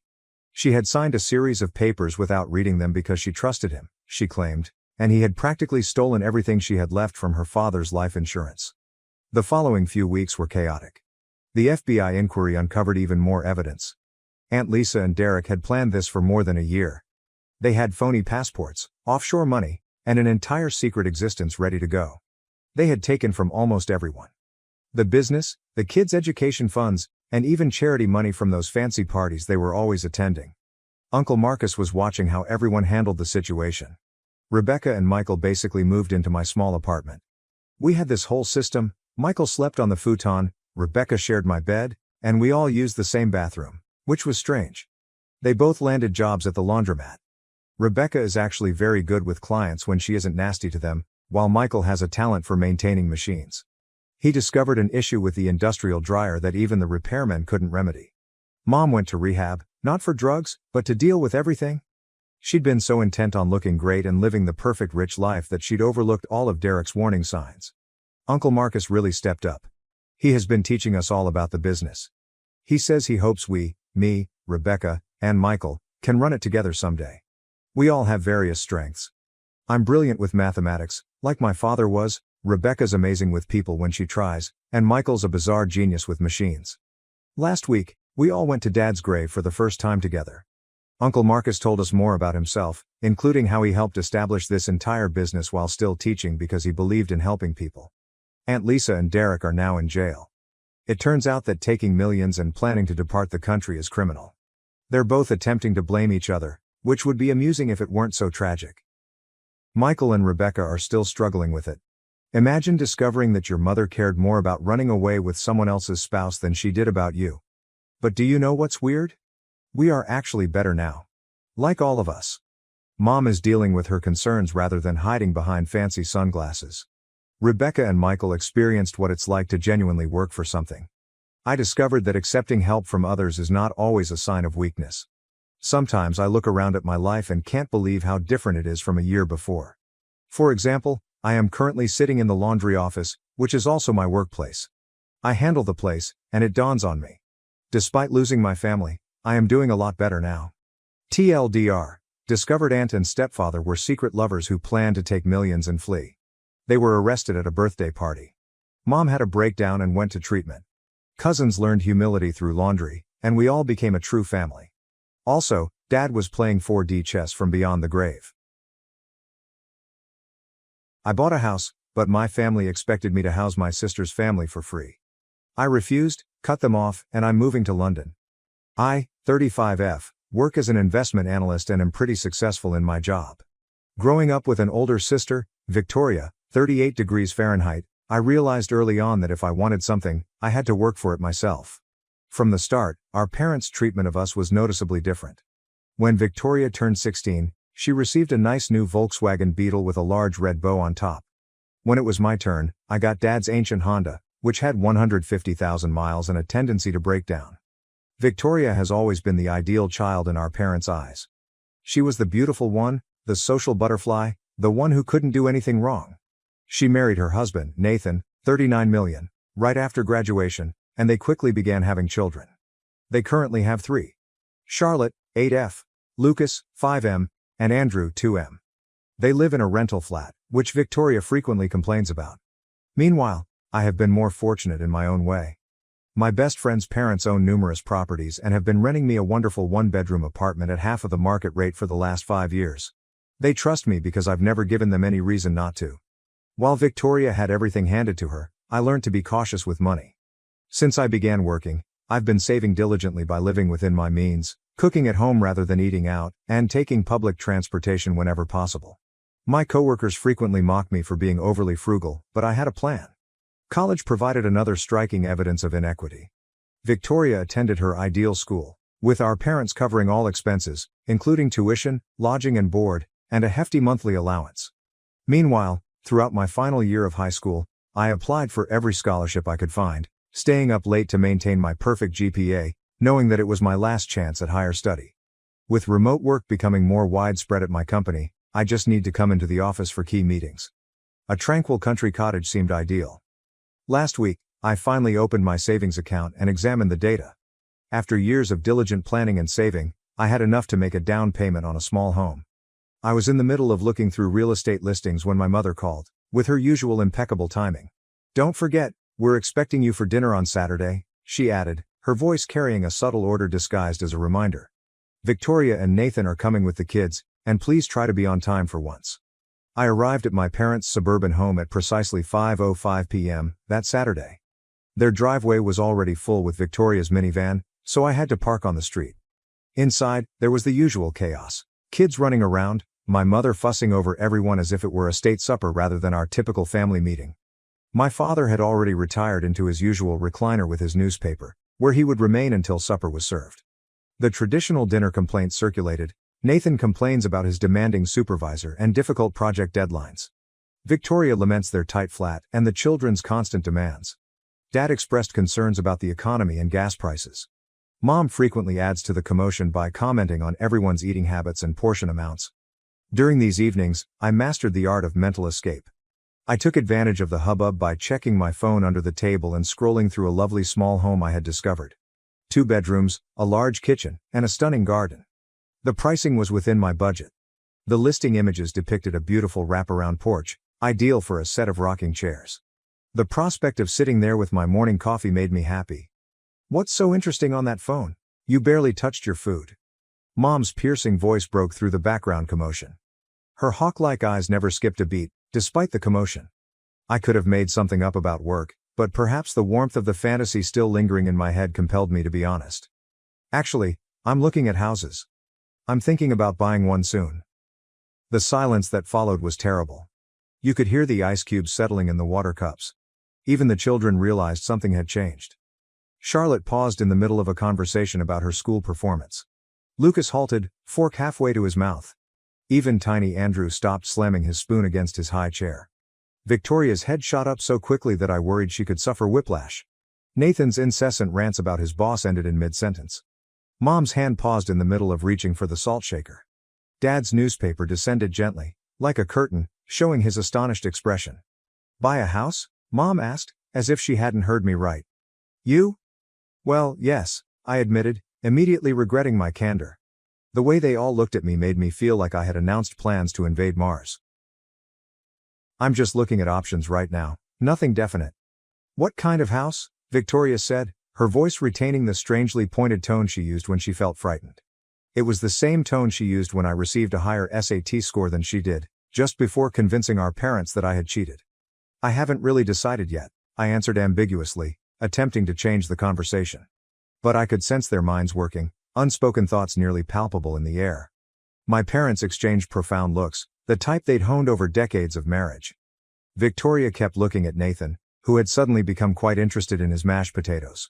The typical supper bustle soon resumed, but something had changed. The talk felt forced, as if players had forgotten their lines and were desperately trying to finish the show. Even the children appeared to pick up on the stress, and their usual loud demeanor subsided. A week later, my phone began to vibrate with Mom's calls, during an important Zoom conference. After her third effort, I called back during my lunch break, expecting an emergency. Finally, Mom said, her voice practically trembling from joy. I found the perfect house for you. Martha from church informed her of a listing in her neighborhood. It's absolutely ideal. I set down my half-eaten lunch, immediately felt a headache forming. Mom, I haven't even asked for help finding a house. But she was now in full stride and unable to halt. It has 5 bedrooms. No, 6. The master bedroom is huge, and there are these adorable children's rooms with built-in closets. I blinked. Oh, and the backyard. There's already a playground installed, can you believe it? And the location is just perfect. Walking distance to St. Mary's Elementary School and the public library. I stroked my temples, trying to remain cool. Mom, I appreciate you thinking of me, but that's not what I'm looking for at all. I want a small country house, something cozy just for me. I don't need multiple children's rooms or a playground. Don't be ridiculous, she yelled, her delight quickly turning into frustration. You can't just think about yourself, you need to plan ahead. This house is perfect. Martha says the owners are motivated to sell quickly. After she hung up, Victoria began sending out an endless stream of postings for large family houses. Each subsequent message delivered another 4 to 6 bedroom house with numerous baths, large yards, and close proximity to schools and parks. By the 20th message, I had stopped checking. It was evident that they weren't listening to what I really wanted. Instead, I contacted Amanda Cha, a realtor with glowing recommendations. During our first encounter, I was struck by how well she listened. I want something small and cozy, I explained. A country house, not too far from the city, with good internet for remote work. Maybe a small garden where I could grow herbs and vegetables. When I told her about my pricing range, her eyes brightened up. I think I might have exactly what you're looking for. It just came on the market yesterday. The house she showed me was ideal, a lovely 2-bedroom cottage located 40 minutes from the city. White siding, dark green shutters. A wraparound porch with room for rocking chairs. Sunlight poured in via huge windows onto an open-plan living room. The kitchen was not large, but it had been redone with butcher block worktops and modern appliances. A wood-burning fireplace dominated the living room wall, and I could envision nice winter days spent reading beside it. Upstairs, there were 2 modest bedrooms and a bathroom with a clawfoot tub, which I fell in love with right away. But the sunroom sealed the deal. There are windows on 3 sides that view a well-kept garden with raised beds and a small greenhouse. I could immediately envision myself spending weekends there, surrounded by greenery and natural light. The owner offered a quick closing discount, and I accepted without hesitation. The following few weeks were a blur of paperwork and preparation. I put down a larger down payment than was required, keeping the monthly payments manageable, using the money I had carefully saved all these years. While my family undoubtedly believed I was being cheap, I was actually building my future. After everything was finalized, I planned to announce the news at the next family dinner. Mom had just started discussing another house. Barbara next door is selling. She'll give us, you, a good price. Actually, I interrupted, unable to suppress my joy, despite their past attempts to sway my decision. I've already bought a house. The hush was absolute. Even Charlotte, who is normally unstoppable, paused in mid-motion. I took a big breath and began detailing my new house, my voice full of enthusiasm despite the mounting tension around the table. It's this beautiful cottage, about 40 minutes outside the city. 2 bedrooms, the most amazing sunroom, and there's even a small greenhouse in the backyard. The previous owner had these gorgeous raised garden beds. My father's fist hit the table with such power that the water glasses jumped. "Are you out of your mind?" he exclaimed. I had never seen him that angry before. Andrew burst into tears as he heard the startling boom. "How dare you buy a house without consulting us first?" My mother's cheeks had turned an alarming red. "After all those perfect family homes we found? Why would I need to consult you about buying my own house with my own money?" I inquired, feeling as if I had wandered into some strange parallel dimension. "Because we had it all planned out," Mom practically screamed. "Barbara's house would have been perfect, right here in the neighborhood, plenty of room for everyone." "Room for everyone?" I asked slowly, growing confused. "It's just going to be me living there." The hush that ensued was deafening. Mom and Dad exchanged glances as Victoria sat there with an unusually serene demeanor. Nathan was suddenly quite interested in his plate. "Actually," Mom explained in a tone that made my blood run cold, "the plan was for Victoria, Nathan, and the kids to live there with you." I waited for the punchline. It didn't arrive. Victoria nodded, as if everything was totally normal. "We're so cramped in that apartment. Your house would give us all the space we need, and since we wouldn't have to pay rent or utilities, we could finally start saving money." I gazed about at their dead serious expressions. Dad's severe condemnation, Mom's righteous rage, Victoria's entitled expectation, Nathan's awkward avoidance. Years of memories flowed back. Every time, Victoria got what she wanted while I worked twice as hard for half the pay. Every time, my successes were ignored while her slightest achievements were praised. "You all just assumed I would buy a house for Victoria's family to live in?" "Well, of course," Mom threw out her hands, as if I was being intentionally cryptic. "That's what family does." "This isn't helping. This is expecting me to house 5 people without even asking me." "You're being selfish," Victoria shouted, her cool demeanor breaking. "The kids have to share rooms? Andrew's crib is in our bedroom. It's not fair to them." "You need to cancel this ridiculous purchase immediately," Mom commanded, her voice harsh with the control she had exercised over me for 35 years. "Barbara's house is perfect, right in the neighborhood." "No." I stood up, scraping my chair against the floor. The word came out stronger than I expected, bearing the weight of decades of pent-up rage. Chaos erupted. Mom jumped up and waved her arms. Dad's voice roared. The children started crying. "But we'll be so cramped," Victoria moaned, like if I hadn't said anything. "Charlotte has ballet. Lucas has soccer.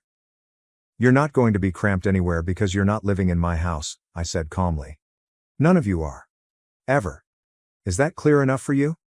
They stared at me as if I had a second head. The entitled shock on their faces was nearly amusing. "How can you be so cruel to your own sister?" Mom asked, clutching her pearls and her voice shaking with wrath. I grabbed my handbag and walked towards the door, their shouts rising behind me in a cacophony of demands and accusations. I couldn't hear another word. I got in my car and drove home in a haze, their entitled expectations still echoing in my ears. Update 1.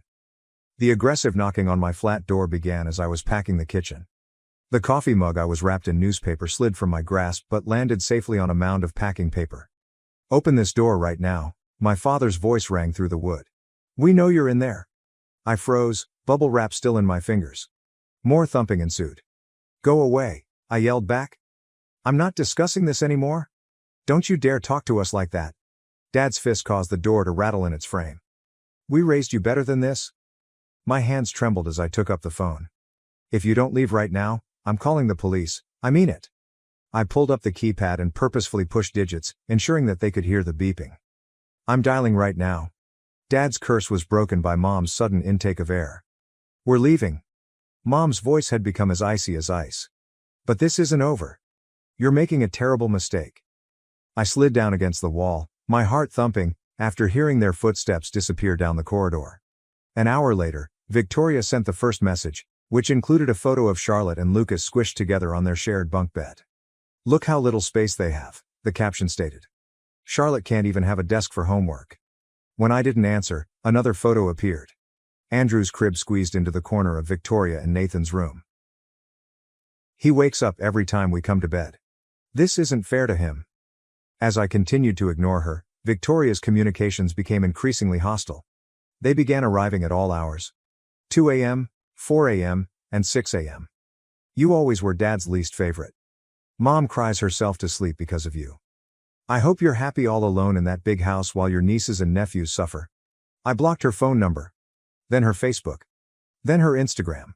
But she kept finding new ways to contact me, setting up new accounts, using Nathan's phone, and even inventing false email addresses. The phone calls began to come from different directions. First, there was Aunt Marie. "Sweetie, I just heard what's happening with your sister. Surely, you can find it in your heart to help family." Uncle Bob was next. "Kid, you need to think about what really matters here. Family comes first. Susan is my mother's dearest friend. Your mother is devastated. How could you do this to your own family?" Even my former high school teacher, Mrs. Peterson, whom my mother still saw at church. "I always thought you were such a kind student. I'm so disappointed to hear about this situation with your sister." They all sent the same message. I was selfish, heartless, cruel.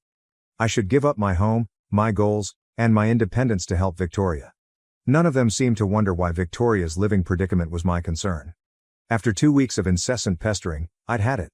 I went to my cell carrier and changed my phone number, giving it solely to my employer and a few trustworthy pals who had not chosen sides in this fiasco. Moving day was blissfully quiet. I chose a moving firm I'd never used before, ensuring that my relatives couldn't track my address using common local services. The movers worked quickly and professionally, and by dusk, I was standing in my new living room, surrounded by boxes and possibilities. That first night at my cottage, I sat on my veranda with a cup of tea, listening to the crickets and watching the stars appear. There's no traffic noise, no sirens. There's no family turmoil. Just peace. I felt something inside me suddenly relax. A tightness I hadn't realized I'd been lugging around for years. I occasionally checked their social media updates. Victoria posts passive-aggressive status messages about family betrayal and selfish siblings. Mom's barely veiled posts about ungrateful children and family obligations. Relatives and family friends made comments, everyone taking sides without understanding the whole tale. But here's the thing. None of it concerns me anymore. Their comments can't reach me in my new refuge. I turned the second bedroom into a home office, positioning my monitors to face the window so I can watch birds visit the feeder I erected. The previous owner's raised garden beds are currently overflowing with herbs and vegetables. My first try at gardening was surprisingly successful. For the first time in my life, I am living fully on my own terms. And it feels really liberated. Update 2. Something unexpected occurred today. Remember the large investment project I've been working on remotely from my new home? It paid out hugely. My manager summoned me to a virtual meeting to inform me that I had not only received a significant bonus, but was also being considered for a director job. My new environment's quiet and focus had enabled me to excel at work in ways I had never believed possible. Without regular family interruptions and emotional exhaustion, I found myself proposing new ideas and taking on leadership roles naturally. This triumph, however, resulted in an interesting development. Victoria's apartment complex was sold to a developer who intends to transform it into luxury condominiums. All tenants received eviction notifications with a 60-day notice to vacate. I learned from family members that Victoria and Nathan were having difficulty finding a new place that fit their budget. The timing could not have been better. My promotion comes with a large salary boost, and I chose to utilize my bonus to make down payment on a lovely holiday home in the mountains. It's essentially an investment, as property values in that neighborhood have skyrocketed. Today, I received a well-phrased email from Nathan, not Victoria, interestingly enough. He described their predicament and asked if I would like to negotiate housing arrangements again. The old me may have felt guilty. Despite everything, I could have considered helping. But I simply gave them some local apartment listings that fit their budget and wished them luck in their quest. Mom took a different approach. She showed up in my workplace building. I suppose she got the address from LinkedIn. With tears in her eyes, she described how she and her father were suffering with their retirement money and had always relied on the family sticking together to help each other in their golden years. I listened politely. Then I stated that my financial advisor had advised against combining family and financial commitments. Her face turned a familiar shade of red. But this time, in the professional setting of my company lobby, she couldn't cause a fuss. The family's social media campaign has taken a unique turn. They are now writing about wealthy people who have lost touch with their roots, as well as stories on toxic individualism in modern society. My aunt even wrote a lengthy Facebook post about how money can transform people, to which hundreds of people responded sympathetically. But they are unaware that my accomplishment has drawn the attention of headhunters. Several famous firms, including one in Europe, have expressed interest in hiring me. The idea of putting an ocean between myself and this drama is getting more enticing. Meanwhile, my new greenhouse is flourishing. I've started growing exotic orchids, which are delicate and require time and attention to detail, similar to creating a job or limits.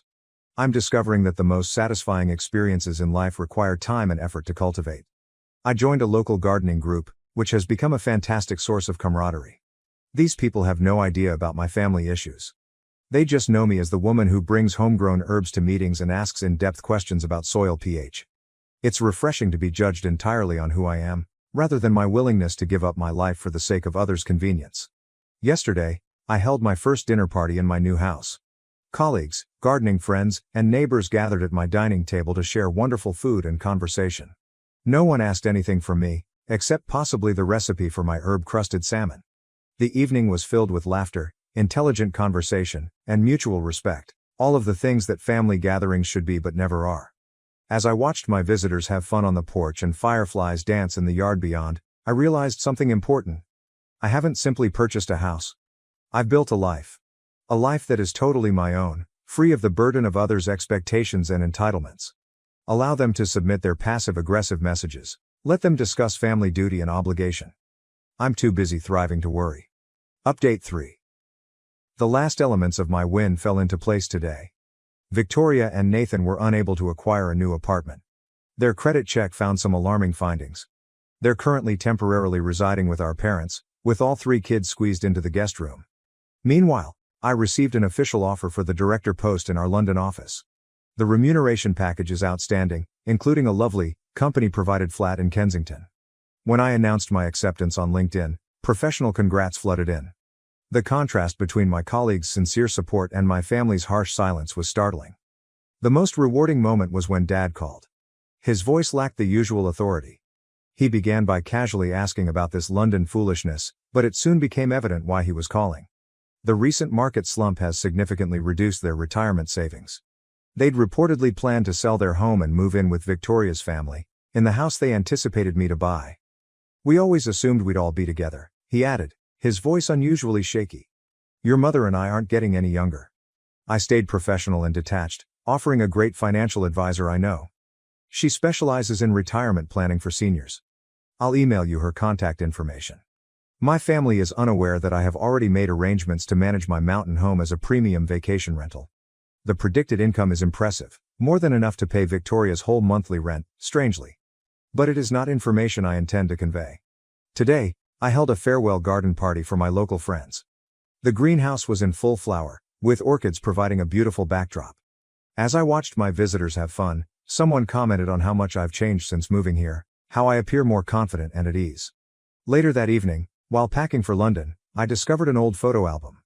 There was a photo of teenage Victoria receiving her brand new Volkswagen, and I was standing in the background next to Dad's ancient Honda. The recollection no longer stings. Instead, it makes me realize how far I've come. I am retaining my rustic cottage. It will be my getaway when I visit the United States. The garden will be maintained by a nice retired couple from my gardening group, while the house will remain my sanctuary, free of family strife. Tomorrow I'll board a flight to London. My family does not yet know. They will find out when they see my social media posts from Hyde Park or along the Thames. Victoria will probably write about sisters who desert their families. Mom will share articles on expats who regret abandoning their loved ones. But sitting here in my sunroom one final time before my early morning journey, watching the sunset paint the sky in vibrant colors, I feel nothing but peace. Sometimes the greatest victory isn't winning the battle, but choosing to leave the battlefield entirely. Allow them to deal with their cramped living conditions and financial challenges. I'll be too busy enjoying my new life in London to read their social media updates. Sometimes the best retaliation is simply living well.